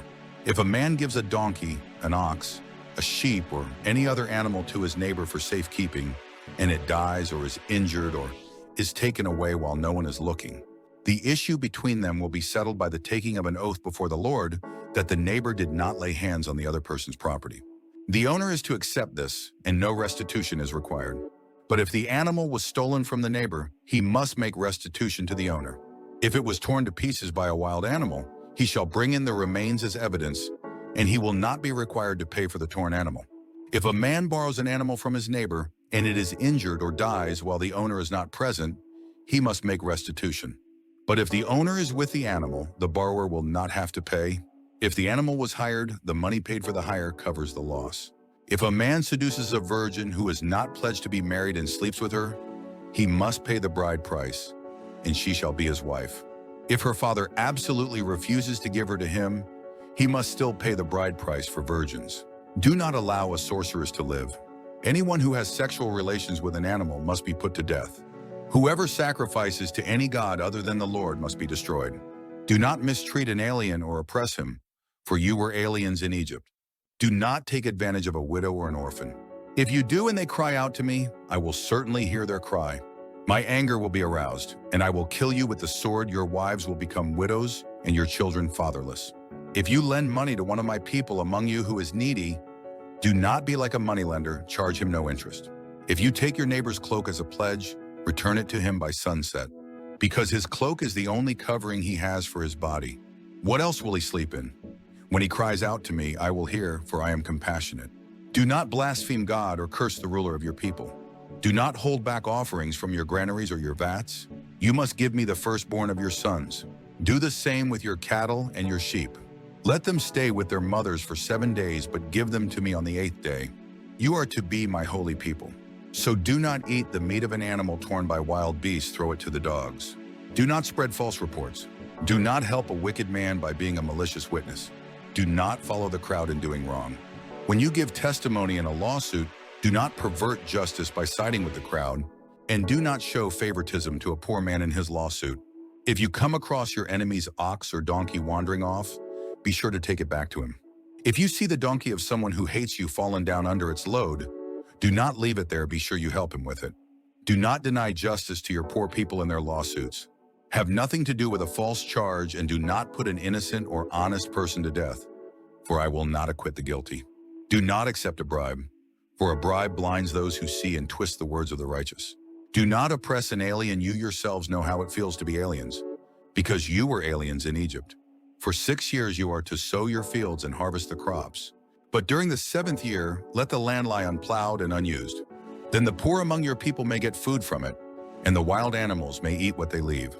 Do the same with your vineyard and your olive grove. 6 days do your work, but on the 7th day do not work, so that your ox and your donkey may rest, and the slave born in your household, and the alien as well, may be refreshed. Be careful to do everything I have said to you. Do not invoke the names of other gods. Do not let them be heard on your lips. 3 times a year you are to celebrate a festival to me. Celebrate the feast of unleavened bread for 7 days. Eat bread made without yeast, as I commanded you. Do this at the appointed time in the month of Abib, for in that month you came out of Egypt. No one is to appear before me empty-handed. Celebrate the feast of harvest with the first fruits of the crops you sow in your field. Celebrate the feast of ingathering at the end of the year. when you gather in your crops from the field. 3 times a year all the men are to appear before the sovereign Lord. Do not offer the blood of a sacrifice to me along with anything containing yeast. The fat of my festival offerings must not be kept until morning. Bring the best of the first fruits of your soil to the house of the Lord your God. Do not cook a young goat in its mother's milk. See, I am sending an angel ahead of you to guard you along the way and to bring you to the place I have prepared. Pay attention to him and listen to what he says. Do not rebel against him. He will not forgive your rebellion, since my name is in him. If you listen carefully to what he says and do all that I say, I will be an enemy to your enemies and will oppose those who oppose you. My angel will go ahead of you and bring you into the land of the Amorites, Hittites, Perizzites, Canaanites, Hivites, and Jebusites, and I will wipe them out. Do not bow down before their gods or worship them or follow their practices. You must demolish them and break their sacred stones to pieces. Worship the Lord your God, and his blessing will be on your food and water. I will take away sickness from among you, and none will miscarry or be barren in your land. I will give you a full lifespan. I will send my terror ahead of you and throw into confusion every nation you encounter. I will make all your enemies turn their backs and run. I will send the hornet ahead of you to drive the Hivites, Canaanites, and Hittites out of your way. But I will not drive them out in a single year, because the land would become desolate and the wild animals too numerous for you. Little by little I will drive them out before you until you have increased enough to take possession of the land. I will establish your borders from the Red Sea to the Sea of the Philistines, and from the desert to the river. I will hand over to you the people who live in the land, and you will drive them out before you. Do not make a covenant with them or with their gods. Do not let them live in your land, or they will cause you to sin against me, because the worship of their gods will certainly be a snare to you. Then he said to Moses, Come up to the Lord, you and Aaron, Nadab and Abihu, and 70 of the elders of Israel. You are to worship at a distance, but Moses alone is to approach the Lord, the others must not come near, and the people may not come up with him. When Moses went and told the people all the Lord's words and laws, they responded with one voice, Everything the Lord has said we will do. Moses then wrote down everything the Lord had said. He got up early the next morning and built an altar at the foot of the mountain and set up 12 stone pillars representing the 12 tribes of Israel. Then he sent young Israelite men, and they offered burnt offerings and sacrificed young bulls as fellowship offerings to the Lord. Moses took half of the blood and put it in bowls, and the other half he sprinkled on the altar. Then he took the book of the covenant and read it to the people. They responded, We will do everything the Lord has said we will obey. Moses then took the blood, sprinkled it on the people, and said, This is the blood of the covenant that the Lord has made with you in accordance with all these words. Moses and Aaron, Nadab and Abihu, and the 70 elders of Israel went up and saw the God of Israel. Under his feet was something like a pavement made of sapphire, clear as the sky itself. But God did not raise his hand against these leaders of the Israelites. They saw God, and they ate and drank. The Lord said to Moses, Come up to me on the mountain and stay here, and I will give you the tablets of stone with the law and commands I have written for their instruction. Then Moses set out with Joshua his aide, and Moses went up on the mountain of God. He said to the elders, Wait here for us until we come back to you. Aaron and Hur are with you, and anyone involved in a dispute can go to them. When Moses went up on the mountain, the cloud covered it, and the glory of the Lord settled on Mount Sinai. For 6 days the cloud covered the mountain, and on the 7th day the Lord called to Moses from within the cloud. To the Israelites the glory of the Lord looked like a consuming fire on top of the mountain.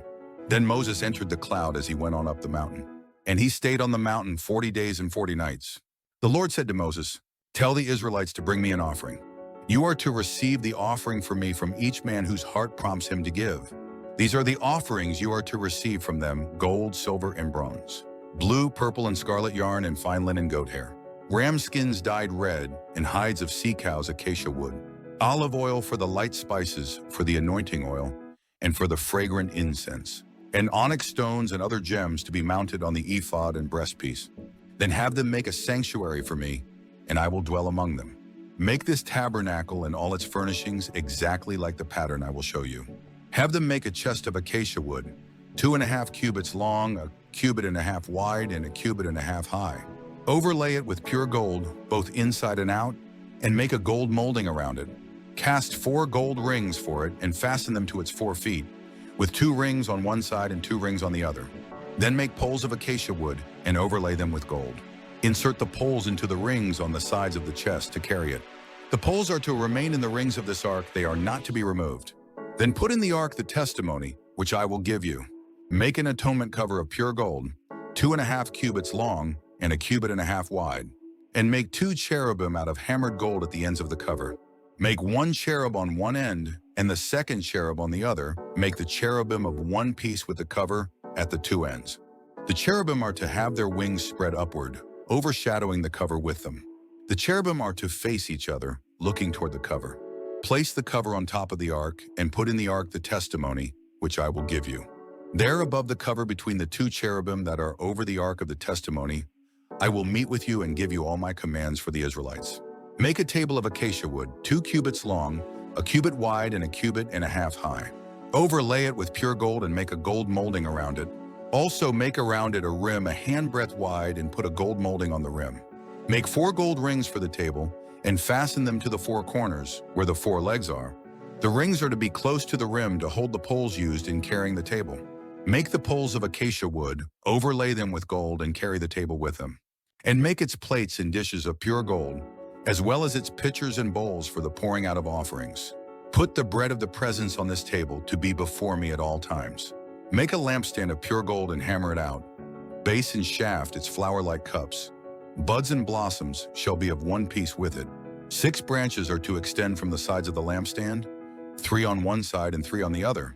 3 cups shaped like almond flowers with buds and blossoms are to be on one branch, 3 on the next branch. And the same for all 6 branches extending from the lampstand. And on the lampstand, there are to be 4 cups shaped like almond flowers with buds and blossoms. 1 bud shall be under the first pair of branches extending from the lampstand, a 2nd bud under the 2nd pair, and a 3rd bud under the 3rd pair, 6 branches in all. The buds and branches shall all be of one piece with the lampstand, hammered out of pure gold.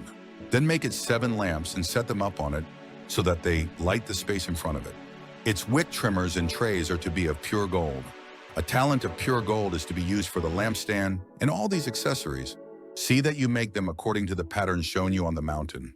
Make the tabernacle with 10 curtains of finely twisted linen in blue, purple, and scarlet yarn, with cherubim worked into them by a skilled craftsman.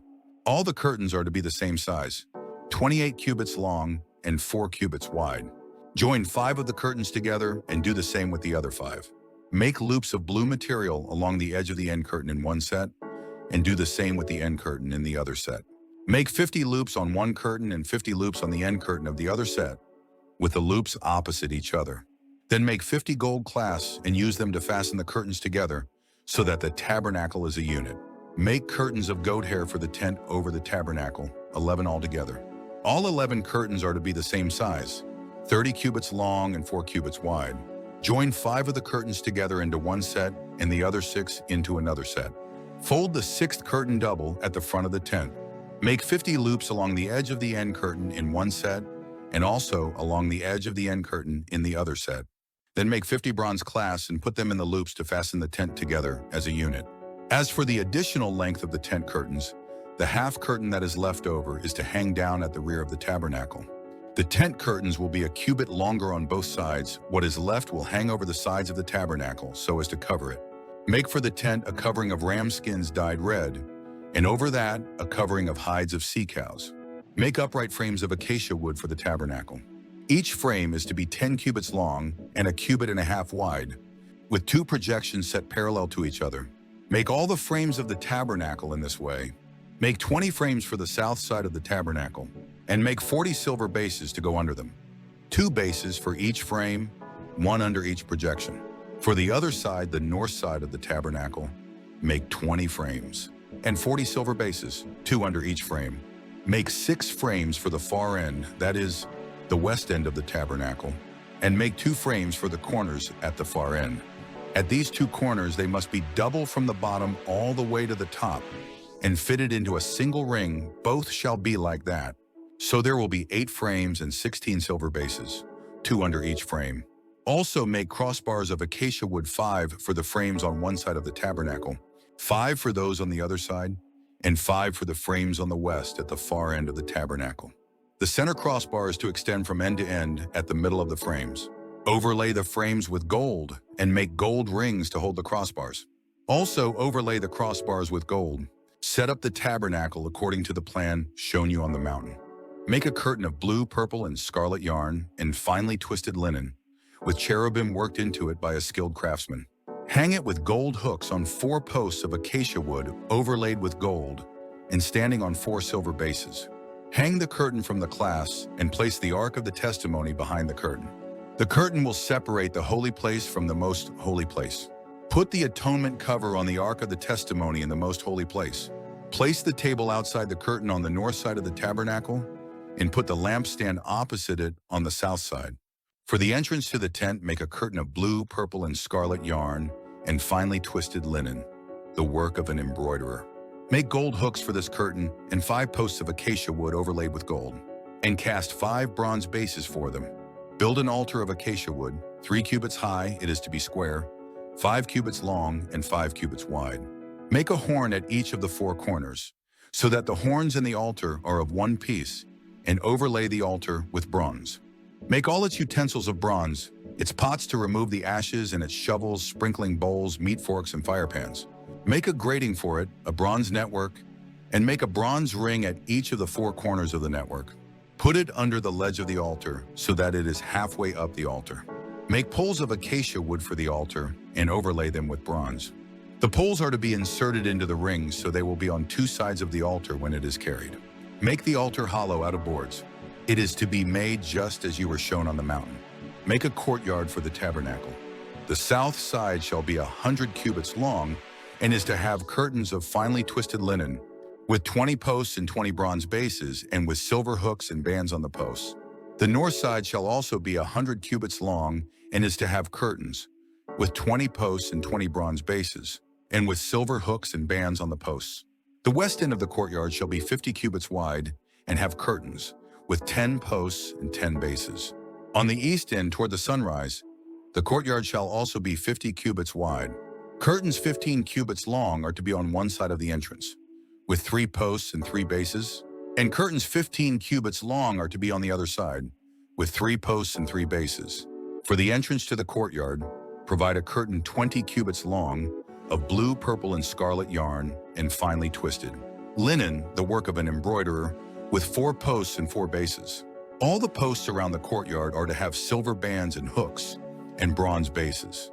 The courtyard shall be 100 cubits long and 50 cubits wide, with curtains of finely twisted linen 5 cubits high, and with bronze bases. All the other articles used in the service of the tabernacle, whatever their function, including all the tent pegs for it and those for the courtyard, are to be of bronze. Command the Israelites to bring you clear oil of pressed olives for the light, so that the lamps may be kept burning. In the tent of meeting, outside the curtain that is in front of the testimony, Aaron and his sons are to keep the lamps burning before the Lord from evening till morning. This is to be a lasting ordinance among the Israelites for the generations to come. Have Aaron your brother brought to you from among the Israelites, along with his sons Nadab and Abihu, Eleazar and Ithamar, so they may serve me as priests. Make sacred garments for your brother Aaron, to give him dignity and honor. Tell all the skilled men to whom I have given wisdom in such matters, that they are to make garments for Aaron, for his consecration, so he may serve me as priest. These are the garments they are to make: a breastpiece, an ephod, a robe, a woven tunic, a turban, and a sash. They are to make these sacred garments for your brother Aaron and his sons, so they may serve me as priests. Have them use gold and blue, purple, and scarlet yarn, and fine linen. Make the ephod of gold and of blue, purple, and scarlet yarn, and of finely twisted linen, the work of a skilled craftsman. It is to have 2 shoulder pieces attached to 2 of its corners, so it can be fastened. Its skillfully woven waistband is to be like it, of one piece with the ephod and made with gold, and with blue, purple, and scarlet yarn, and with finely twisted linen. Take 2 onyx stones and engrave on them the names of the sons of Israel, in the order of their birth, 6 names on one stone and the remaining 6 on the other. Engrave the names of the sons of Israel on the 2 stones, the way a gem cutter engraves a seal. Then mount the stones in gold filigree settings, and fasten them on the shoulder pieces of the ephod as memorial stones for the sons of Israel. Aaron is to bear the names on his shoulders as a memorial before the Lord. Make gold filigree settings. and 2 braided chains of pure gold like a rope, and attach the chains to the settings. Fashion a breastpiece for making decisions, the work of a skilled craftsman. Make it like the ephod of gold and of blue, purple, and scarlet yarn, and of finely twisted linen. It is to be square, a span long and a span wide, and folded double. Then mount 4 rows of precious stones on it. In the first row there shall be a ruby, a topaz, and a beryl. In the second row a turquoise, a sapphire, and an emerald. In the third row a jacinth, an agate, and an amethyst. In the fourth row a chrysolite, an onyx, and a jasper. Mount them in gold filigree settings. There are to be 12 stones, 1 for each of the names of the sons of Israel, each engraved like a seal with the name of one of the 12 tribes. For the breastpiece make braided chains of pure gold, like a rope. Make 2 gold rings for it and fasten them to 2 corners of the breastpiece. Fasten the 2 gold chains to the rings at the corners of the breastpiece, and the other ends of the chains to the 2 settings, attaching them to the shoulder pieces of the ephod at the front. Make 2 gold rings and attach them to the other 2 corners of the breastpiece on the inside edge next to the ephod. Make 2 more gold rings and attach them to the bottom of the shoulder pieces on the front of the ephod, close to the seam just above the waistband of the ephod. The rings of the breastpiece are to be tied to the rings of the ephod, with blue cord connecting it to the waistband, so that the breastpiece will not swing out from the ephod. Whenever Aaron enters the holy place, he will bear the names of the sons of Israel over his heart, on the breastpiece of decision as a continuing memorial before the Lord. Also put the Urim and the Thummim in the breastpiece, so they may be over Aaron's heart whenever he enters the presence of the Lord. Thus Aaron will always bear the means of making decisions for the Israelites over his heart before the Lord. Make the robe of the ephod entirely of blue cloth, with an opening for the head in its center. There shall be a woven edge like a collar around this opening, so that it will not tear. Make pomegranates of blue, purple, and scarlet yarn around the hem of the robe, with gold bells between them. The gold bells and the pomegranates are to alternate around the hem of the robe. Aaron must wear it when he ministers. The sound of the bells will be heard when he enters the holy place before the Lord, and when he comes out, so that he will not die. Make a plate of pure gold and engrave on it as on a seal, holy to the Lord. Fasten a blue cord to it to attach it to the turban. It is to be on the front of the turban. It will be on Aaron's forehead, and he will bear the guilt involved in the sacred gifts the Israelites consecrate, whatever their gifts may be. It will be on Aaron's forehead continually so that they will be acceptable to the Lord. Weave the tunic of fine linen and make the turban of fine linen. The sash is to be the work of an embroiderer. Make tunics, sashes, and headbands for Aaron's sons to give them dignity and honor. After you put these clothes on your brother Aaron and his sons, anoint and ordain them. Consecrate them so they may serve me as priests. Make linen undergarments as a covering for the body, reaching from the waist to the thigh. Aaron and his sons must wear them whenever they enter the tent of meeting or approach the altar to minister in the holy place, so that they will not incur guilt and die. This is to be a lasting ordinance for Aaron and his descendants. This is what you are to do to consecrate them, so they may serve me as priests. Take a young bull and 2 rams without defect. And from fine wheat flour without yeast make bread and cakes mixed with oil and wafers spread with oil. Put them in a basket and present them in it, along with the bull and the 2 rams. Then bring Aaron and his sons to the entrance to the tent of meeting and wash them with water. Take the garments and dress Aaron with the tunic, the robe of the ephod itself, and the breastpiece. Fasten the ephod on him by its skillfully woven waistband. Put the turban on his head and attach the sacred diadem to the turban. Take the anointing oil and anoint him by pouring it on his head. Bring his sons and dress them in tunics, and put headbands on them. Then tie sashes on Aaron and his sons. The priesthood is theirs by a lasting ordinance. In this way you shall ordain Aaron and his sons. Bring the bull to the front of the tent of meeting, and Aaron and his sons shall lay their hands on its head. Slaughter it in the Lord's presence at the entrance to the tent of meeting. Take some of the bull's blood and put it on the horns of the altar with your finger, and pour out the rest of it at the base of the altar. Then take all the fat around the inner parts, the covering of the liver, and both kidneys with the fat on them, and burn them on the altar. But burn the bull's flesh and its hide and its offal outside the camp. It is a sin offering. Take one of the rams, and Aaron and his sons shall lay their hands on its head. Slaughter it and take the blood and sprinkle it against the altar on all sides. Cut the ram into pieces and wash the inner parts and the legs. putting them with the head and the other pieces. Then burn the entire ram on the altar.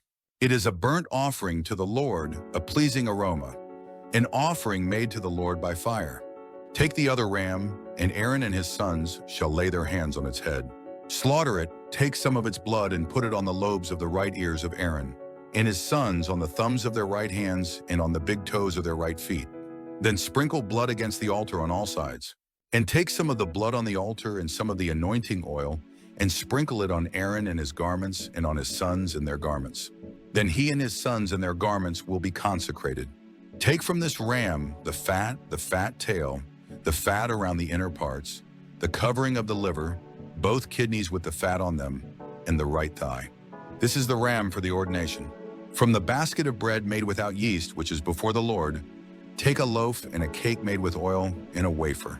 Put all these in the hands of Aaron and his sons and wave them before the Lord as a wave offering. Then take them from their hands and burn them on the altar, along with the burnt offering for a pleasing aroma to the Lord, an offering made to the Lord by fire. After you take the breast of the ram for Aaron's ordination, wave it before the Lord as a wave offering, and it will be your share. Consecrate those parts of the ordination ram that belong to Aaron and his sons, the breast that was waved and the thigh that was presented. This is always to be the regular share from the Israelites for Aaron and his sons.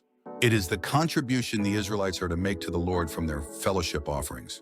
Aaron's sacred garments will belong to his descendants so that they can be anointed and ordained in them. The son who succeeds him as priest and comes to the tent of meeting to minister in the holy place is to wear them 7 days. Take the ram for the ordination and cook the meat in a sacred place. At the entrance to the tent of meeting, Aaron and his sons are to eat the meat of the ram and the bread that is in the basket. They are to eat these offerings by which atonement was made for their ordination and consecration. But no one else may eat them because they are sacred. And if any of the meat of the ordination ram or any bread is left over till morning, burn it up. It must not be eaten because it is sacred. Do for Aaron and his sons everything I have commanded you, taking 7 days to ordain them. Sacrifice a bull each day as a sin offering to make atonement. Purify the altar by making atonement for it and anoint it to consecrate it. For 7 days make atonement for the altar and consecrate it.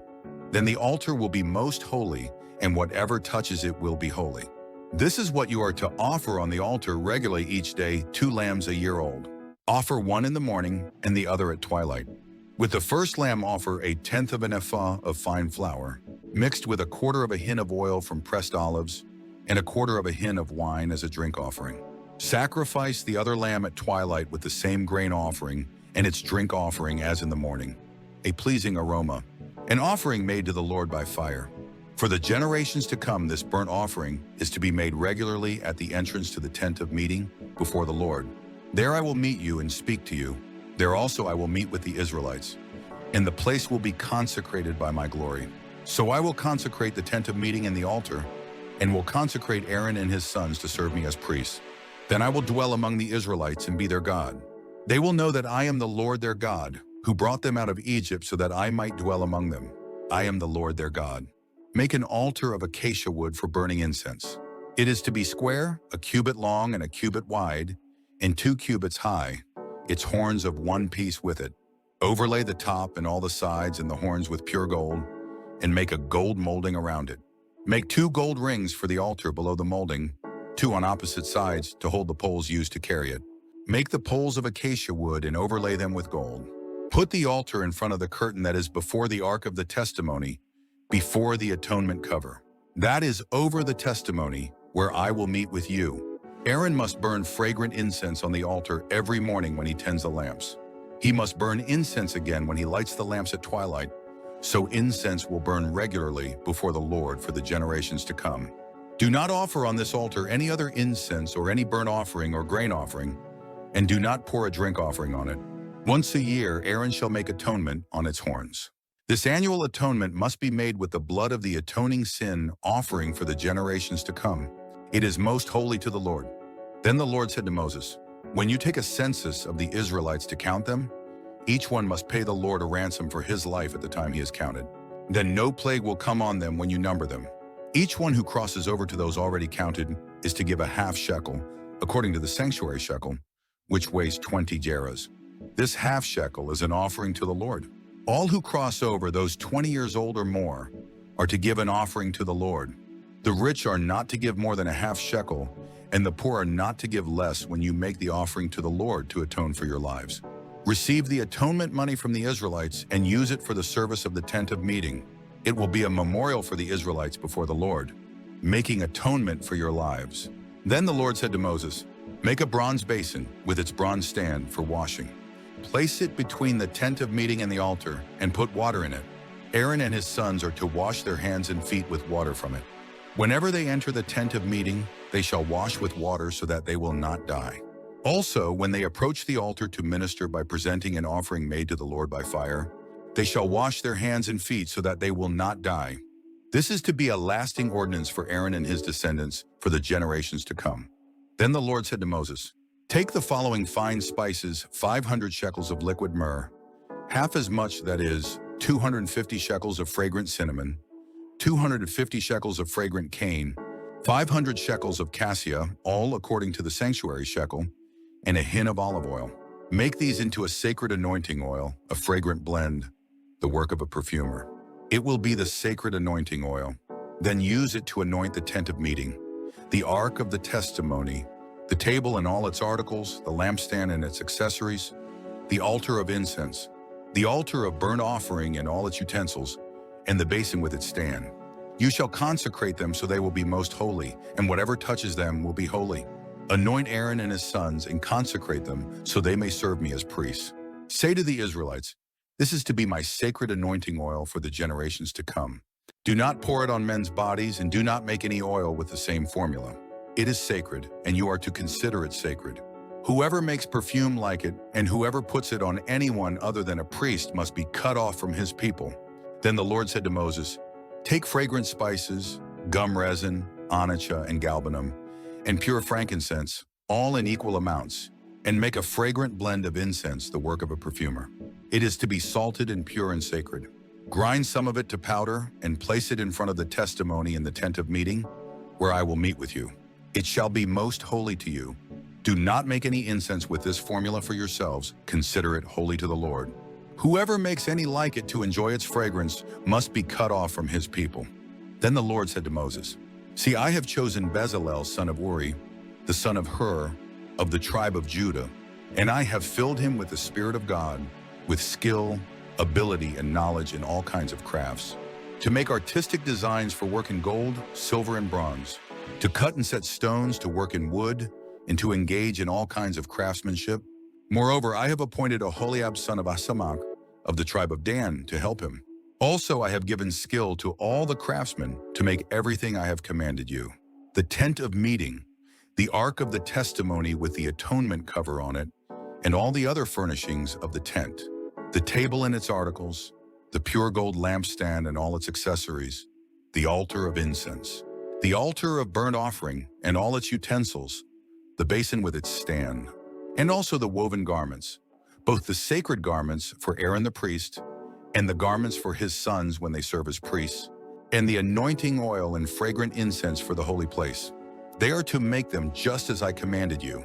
Then the Lord said to Moses, "Say to the Israelites, you must observe my Sabbaths. This will be a sign between me and you for the generations to come, so you may know that I am the Lord who makes you holy. Observe the Sabbath because it is holy to you. Anyone who desecrates it must be put to death. Whoever does any work on that day must be cut off from his people.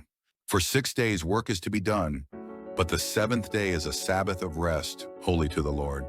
Whoever does any work on the Sabbath day must be put to death. The Israelites are to observe the Sabbath, celebrating it for the generations to come as a lasting covenant. It will be a sign between me and the Israelites forever, for in 6 days the Lord made the heavens and the earth, and on the seventh day he abstained from work and rested. When the Lord finished speaking to Moses on Mount Sinai, he gave him the 2 tablets of the testimony, the tablets of stone inscribed by the finger of God. When the people saw that Moses was so long in coming down from the mountain, they gathered around Aaron and said, "Come, make us gods who will go before us. As for this fellow Moses who brought us up out of Egypt, we don't know what has happened to him." Aaron answered them, "Take off the gold earrings that your wives, your sons, and your daughters are wearing, and bring them to me." So all the people took off their earrings and brought them to Aaron. He took what they handed him and made it into an idol cast in the shape of a calf, fashioning it with a tool.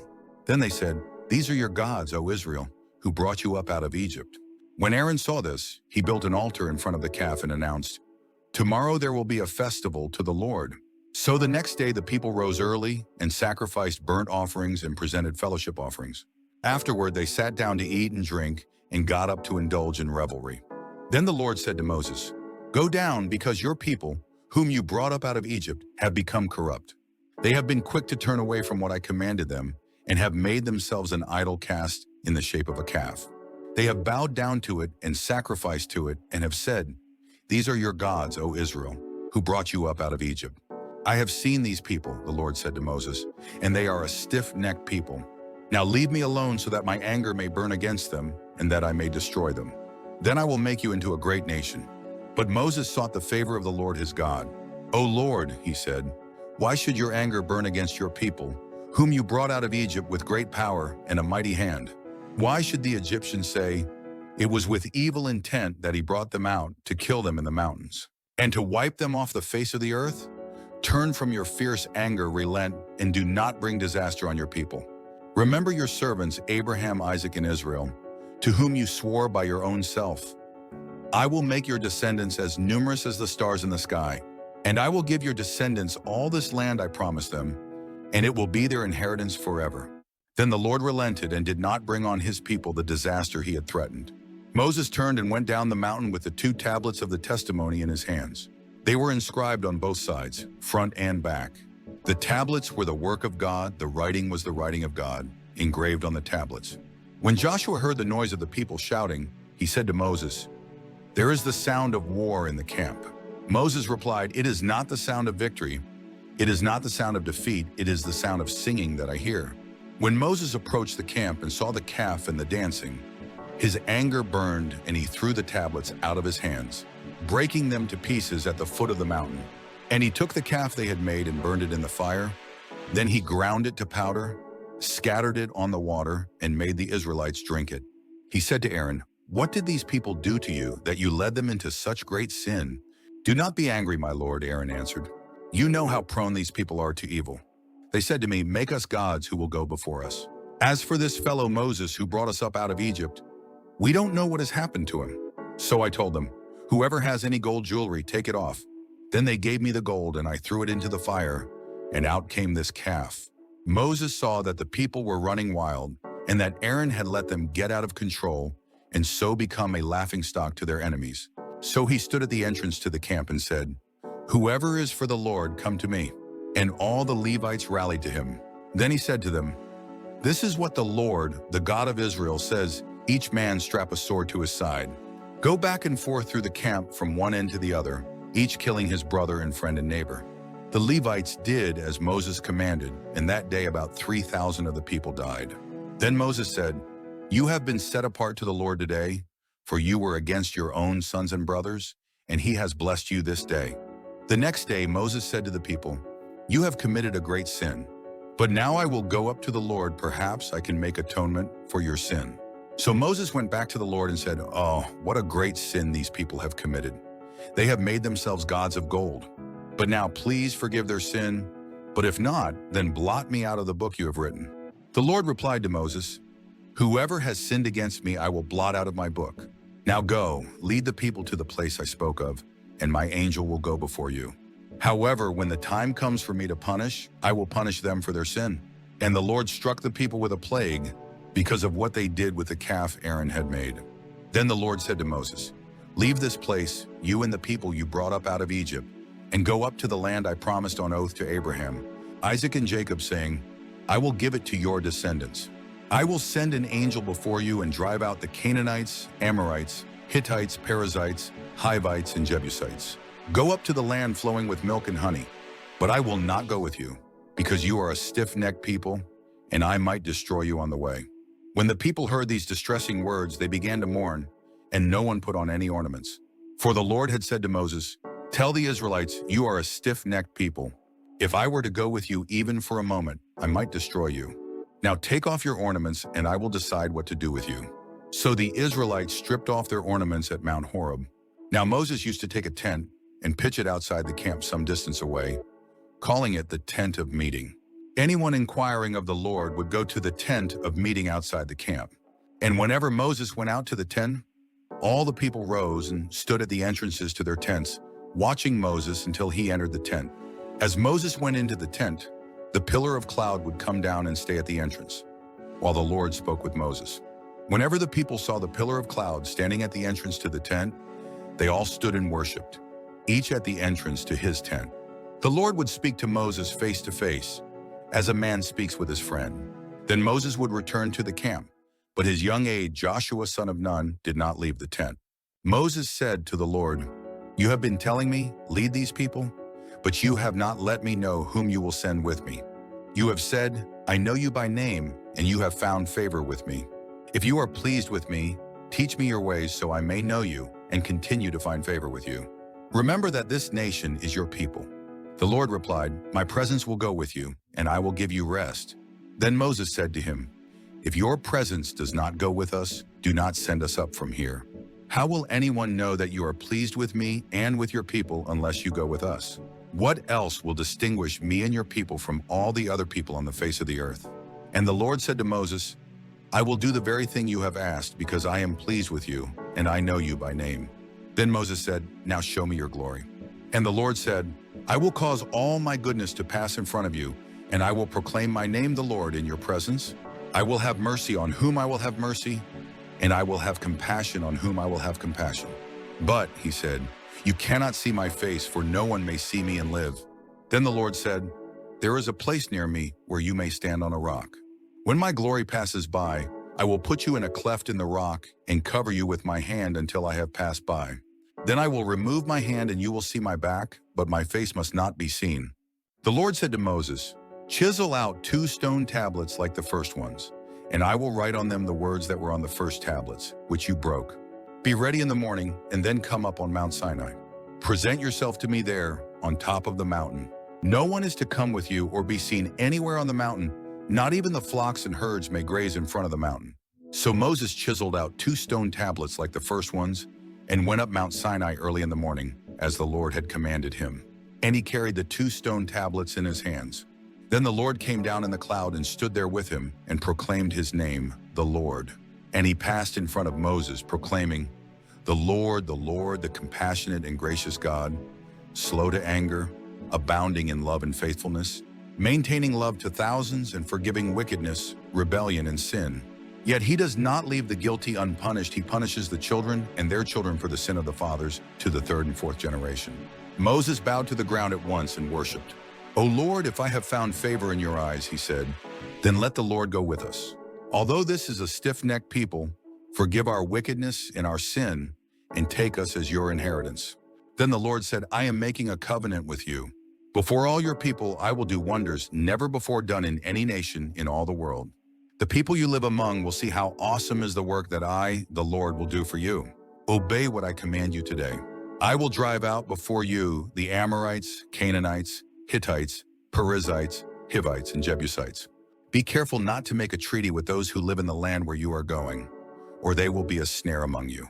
Break down their altars, smash their sacred stones, and cut down their Asherah poles. Do not worship any other god, for the Lord, whose name is jealous, is a jealous God. Be careful not to make a treaty with those who live in the land, for when they prostitute themselves to their gods and sacrifice to them, they will invite you and you will eat their sacrifices. And when you choose some of their daughters as wives for your sons, and those daughters prostitute themselves to their gods, they will lead your sons to do the same. Do not make cast idols. Celebrate the feast of unleavened bread. For 7 days eat bread made without yeast as I commanded you. Do this at the appointed time in the month of Abib, for in that month you came out of Egypt. The first offspring of every womb belongs to me, including all the firstborn males of your livestock, whether from herd or flock. Redeem the firstborn donkey with a lamb, but if you do not redeem it, break its neck. Redeem all your firstborn sons. No one is to appear before me empty-handed. 6 days you shall labor, but on the 7th day you shall rest. Even during the plowing season and harvest you must rest. Celebrate the Feast of Weeks with the first fruits of the wheat harvest and the Feast of Ingathering at the turn of the year. 3 times a year all your men are to appear before the sovereign Lord, the God of Israel. I will drive out nations before you and enlarge your territory, and no one will covet your land when you go up 3 times each year to appear before the Lord your God. Do not offer the blood of a sacrifice to me, along with anything containing yeast, and do not let any of the sacrifice from the Passover feast remain until morning. Bring the best of the first fruits of your soil to the house of the Lord your God. Do not cook a young goat in its mother's milk. Then the Lord said to Moses, Write down these words, for in accordance with these words I have made a covenant with you and with Israel. Moses was there with the Lord 40 days and 40 nights without eating bread or drinking water. And he wrote on the tablets the words of the covenant, the 10 commandments. When Moses came down from Mount Sinai with the 2 tablets of the testimony in his hands, he was not aware that his face was radiant because he had spoken with the Lord. When Aaron and all the Israelites saw Moses, his face was radiant, and they were afraid to come near him. But Moses called to them, so Aaron and all the leaders of the community came back to him, and he spoke to them. Afterward, all the Israelites came near him, and he gave them all the commands the Lord had given him on Mount Sinai. When Moses finished speaking to them, he put a veil over his face. But whenever he entered the Lord's presence to speak with him, he removed the veil until he came out. And when he came out and told the Israelites what he had been commanded, they saw that his face was radiant. Then Moses would put the veil back over his face until he went in to speak with the Lord. Moses assembled the whole Israelite community and said to them, These are the things the Lord has commanded you to do. For 6 days work is to be done, but the 7th day shall be your holy day, a Sabbath of rest to the Lord. Whoever does any work on it must be put to death. Do not light a fire in any of your dwellings on the Sabbath day. Moses said to the whole Israelite community, This is what the Lord has commanded. From what you have, take an offering for the Lord. Everyone who is willing is to bring to the Lord an offering of gold, silver, and bronze, blue, purple, and scarlet yarn, and fine linen goat hair, ram skins dyed red, and hides of sea cows, acacia wood, olive oil for the light spices, for the anointing oil, and for the fragrant incense, and onyx stones and other gems to be mounted on the ephod and breastpiece. All who are skilled among you are to come and make everything the Lord has commanded. The tabernacle with its tent and its covering, clasps, frames, crossbars, posts, and bases, the ark with its poles and the atonement cover, and the curtain that shields it, the table with its poles and all its articles, and the bread of the presence, the lampstand that is for light with its accessories, lamps and oil for the light, the altar of incense with its poles, the anointing oil and the fragrant incense, the curtain for the doorway at the entrance to the tabernacle, the altar of burnt offering with its bronze grating, its poles and all its utensils, the bronze basin with its stand, the curtains of the courtyard with its posts and bases, and the curtain for the entrance to the courtyard, the tent pegs for the tabernacle and for the courtyard, and their ropes, the woven garments worn for ministering in the sanctuary, both the sacred garments for Aaron, the priest, and the garments for his sons when they serve as priests. Then the whole Israelite community withdrew from Moses' presence, and everyone who was willing and whose heart moved him came and brought an offering to the Lord for the work on the tent of meeting, for all its service, and for the sacred garments. All who were willing, men and women alike, came and brought gold jewelry of all kinds, brooches, earrings, rings, and ornaments. They all presented their gold as a wave offering to the Lord. Everyone who had blue, purple, or scarlet yarn, or fine linen, or goat hair, ram skins dyed red, or hides of sea cows brought them. Those presenting an offering of silver or bronze brought it as an offering to the Lord. And everyone who had acacia wood for any part of the work brought it. Every skilled woman spun with her hands and brought what she had spun, blue, purple, or scarlet yarn, or fine linen. And all the women who were willing and had the skill spun the goat hair. The leaders brought onyx stones and other gems to be mounted on the ephod and breastpiece. They also brought spices and olive oil for the light and for the anointing oil and for the fragrant incense. All the Israelite men and women who were willing brought to the Lord freewill offerings for all the work the Lord through Moses had commanded them to do. Then Moses said to the Israelites, See, the Lord has chosen Bezalel, son of Uri, the son of Hur, of the tribe of Judah, and he has filled him with the Spirit of God, with skill, ability, and knowledge in all kinds of crafts, to make artistic designs for work in gold, silver, and bronze, to cut and set stones, to work in wood, and to engage in all kinds of artistic craftsmanship. And he has given both him and Oholiab, son of Ahisamach, of the tribe of Dan, the ability to teach others. He has filled them with skill to do all kinds of work as craftsmen, designers, embroiderers in blue, purple and scarlet yarn and fine linen, and weavers, all of them master craftsmen and designers.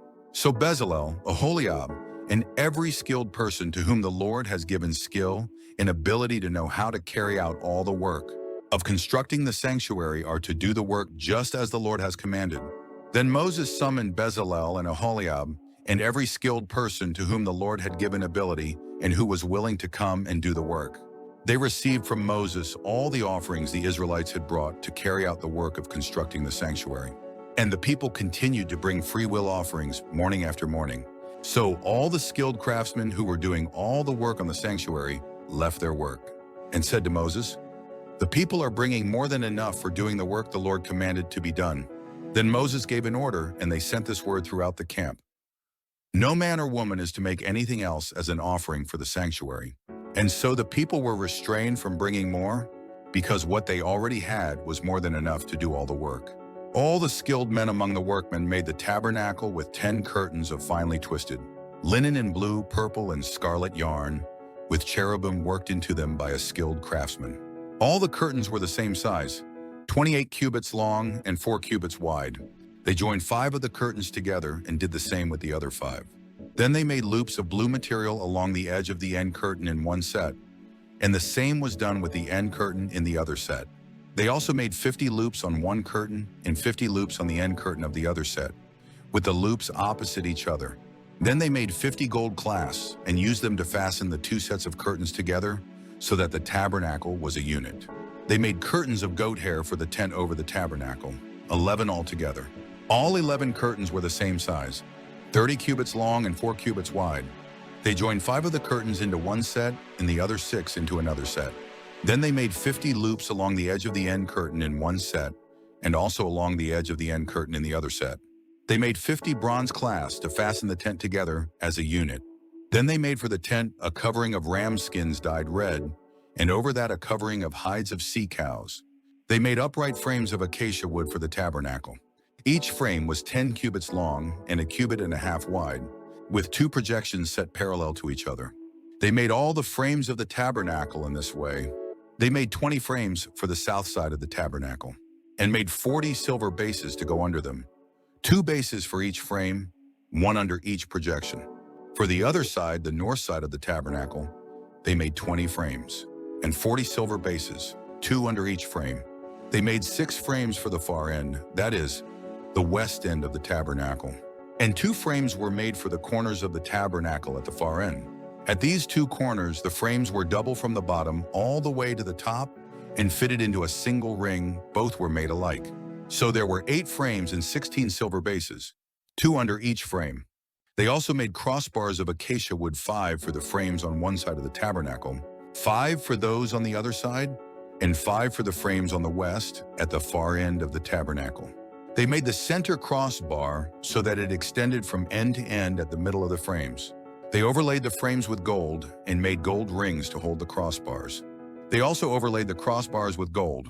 They made the curtain of blue, purple, and scarlet yarn and finely twisted linen, with cherubim worked into it by a skilled craftsman. They made 4 posts of acacia wood for it and overlaid them with gold. They made gold hooks for them and cast their 4 silver bases.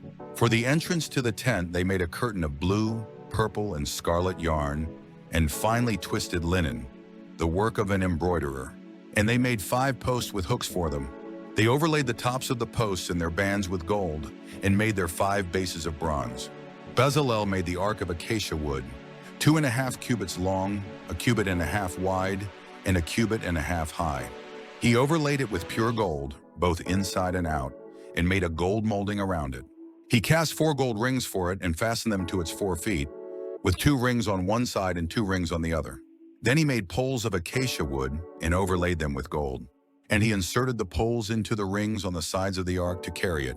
He made the atonement cover of pure gold, 2.5 cubits long and a cubit and a half wide.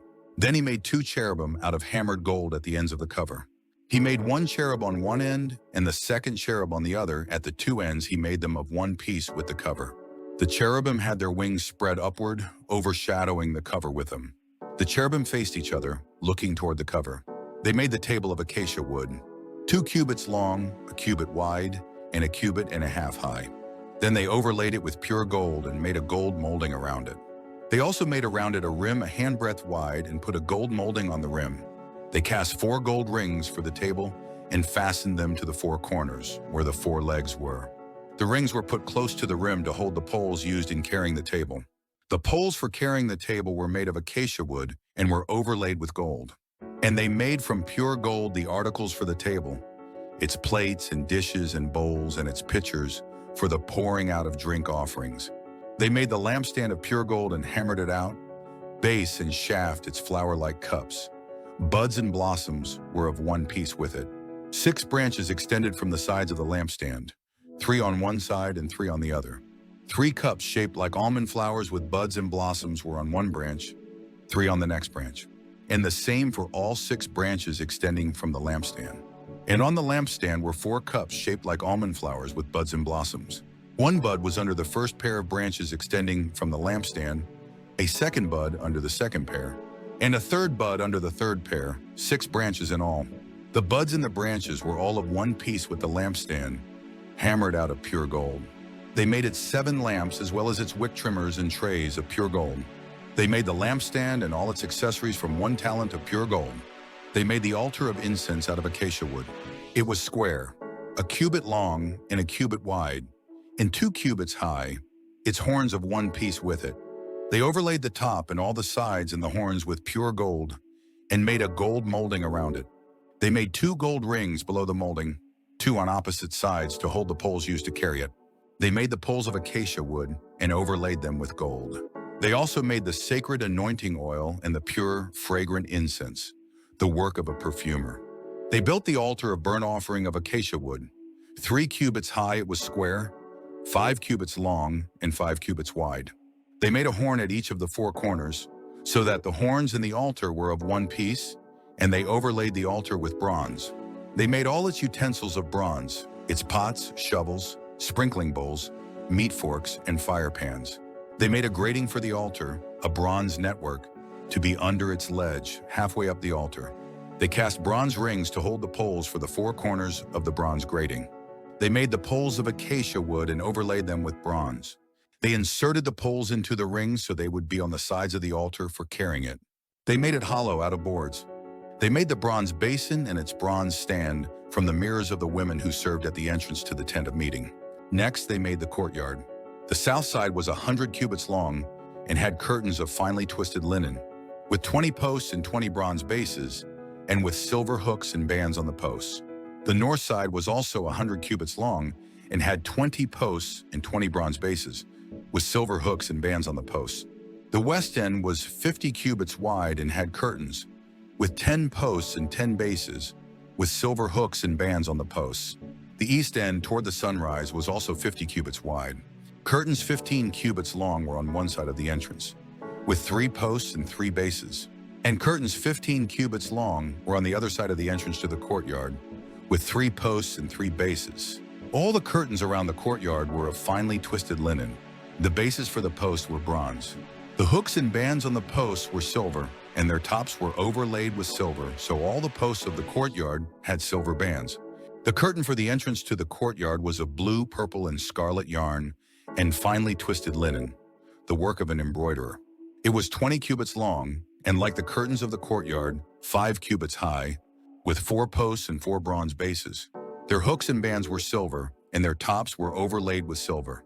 All the tent pegs of the tabernacle and of the surrounding courtyard were bronze. These are the amounts of the materials used for the tabernacle of the testimony, which were recorded at Moses' command by the Levites under the direction of Ithamar, son of Aaron the priest. Bezalel, son of Uri, the son of Hur, of the tribe of Judah, made everything the Lord commanded Moses. With him was Oholiab, son of Ahisamach, of the tribe of Dan, a craftsman and designer, and an embroiderer in blue, purple, and scarlet yarn and fine linen. The total amount of the gold from the wave offering used for all the work on the sanctuary was 29 talents and 730 shekels, according to the sanctuary shekel. The silver obtained from those of the community who were counted in the census was 100 talents and 1,795 shekels, according to the sanctuary shekel.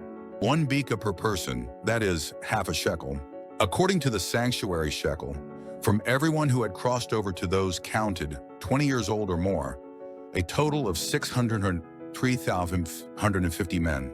The 100 talents of silver were used to cast the bases for the sanctuary and for the curtain. 100 bases from the 100 talents, 1 talent for each base.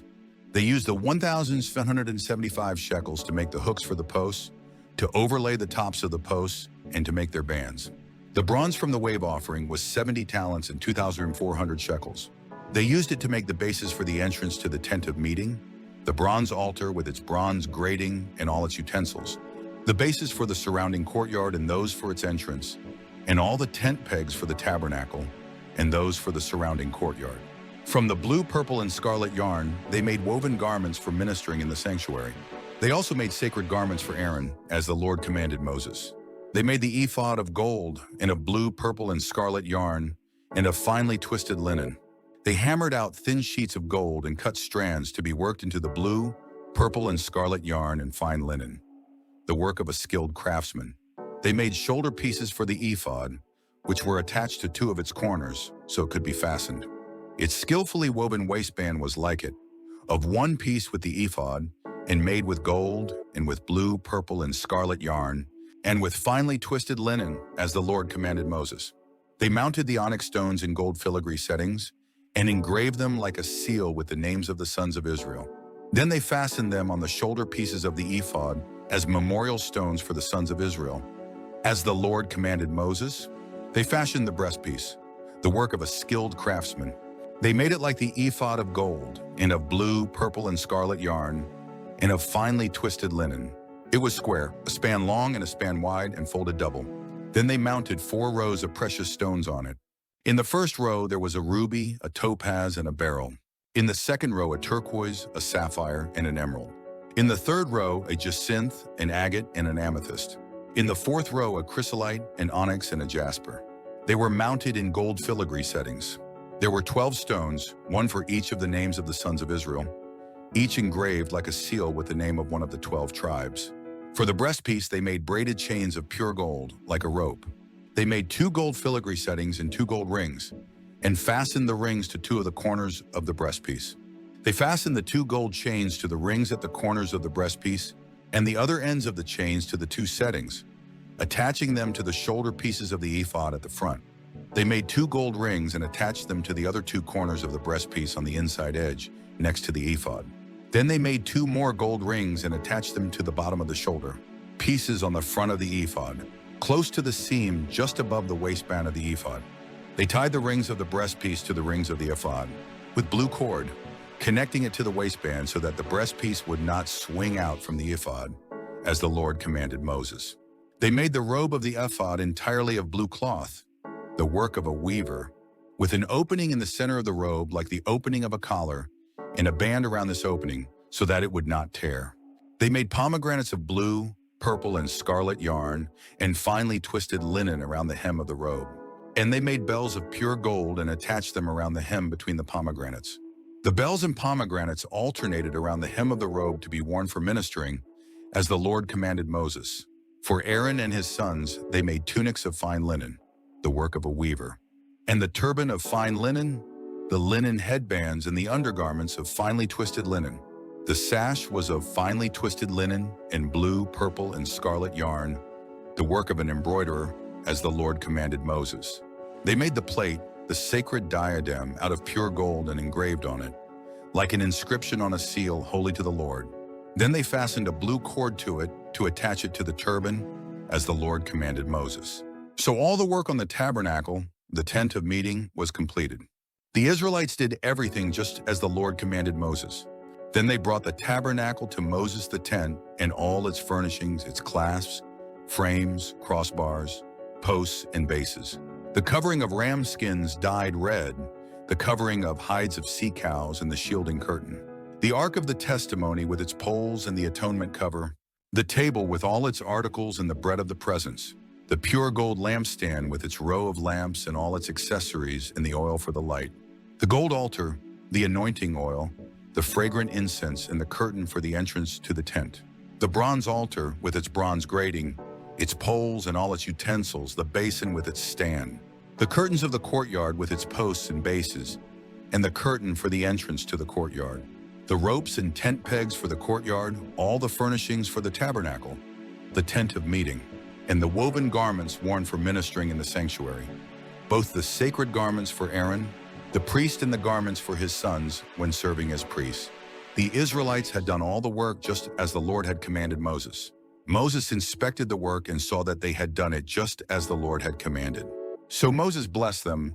Then the Lord said to Moses, "Set up the tabernacle, the tent of meeting, on the first day of the first month. Place the ark of the testimony in it and shield the ark with the curtain. Bring in the table and set out what belongs on it.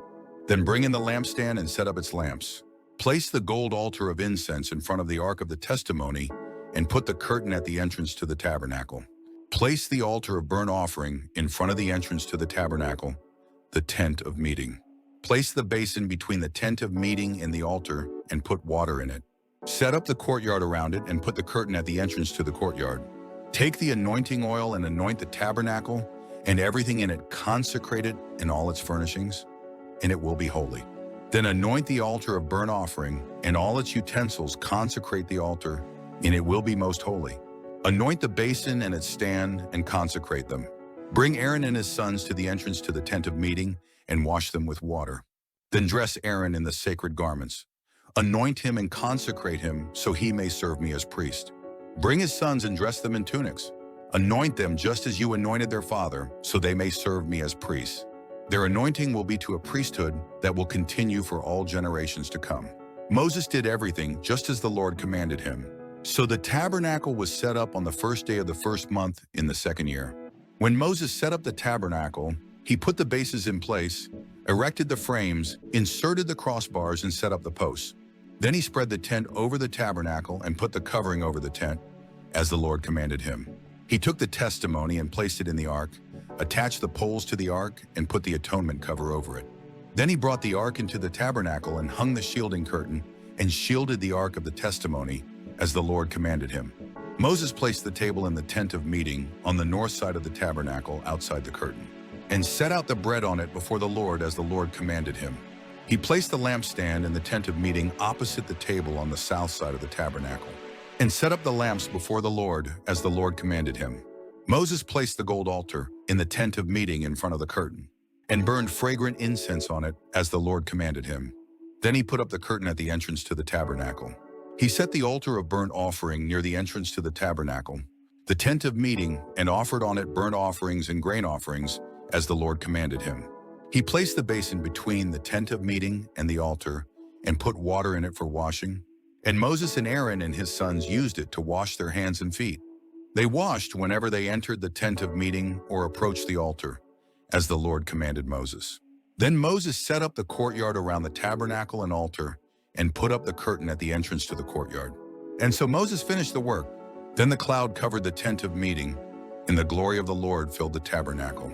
Moses could not enter the tent of meeting because the cloud had settled upon it, and the glory of the Lord filled the tabernacle. In all the travels of the Israelites, whenever the cloud lifted from above the tabernacle, they would set out. But if the cloud did not lift, they did not set out until the day it lifted. So the cloud of the Lord was over the tabernacle by day, and fire was in the cloud by night, in the sight of all the house of Israel during all their travels.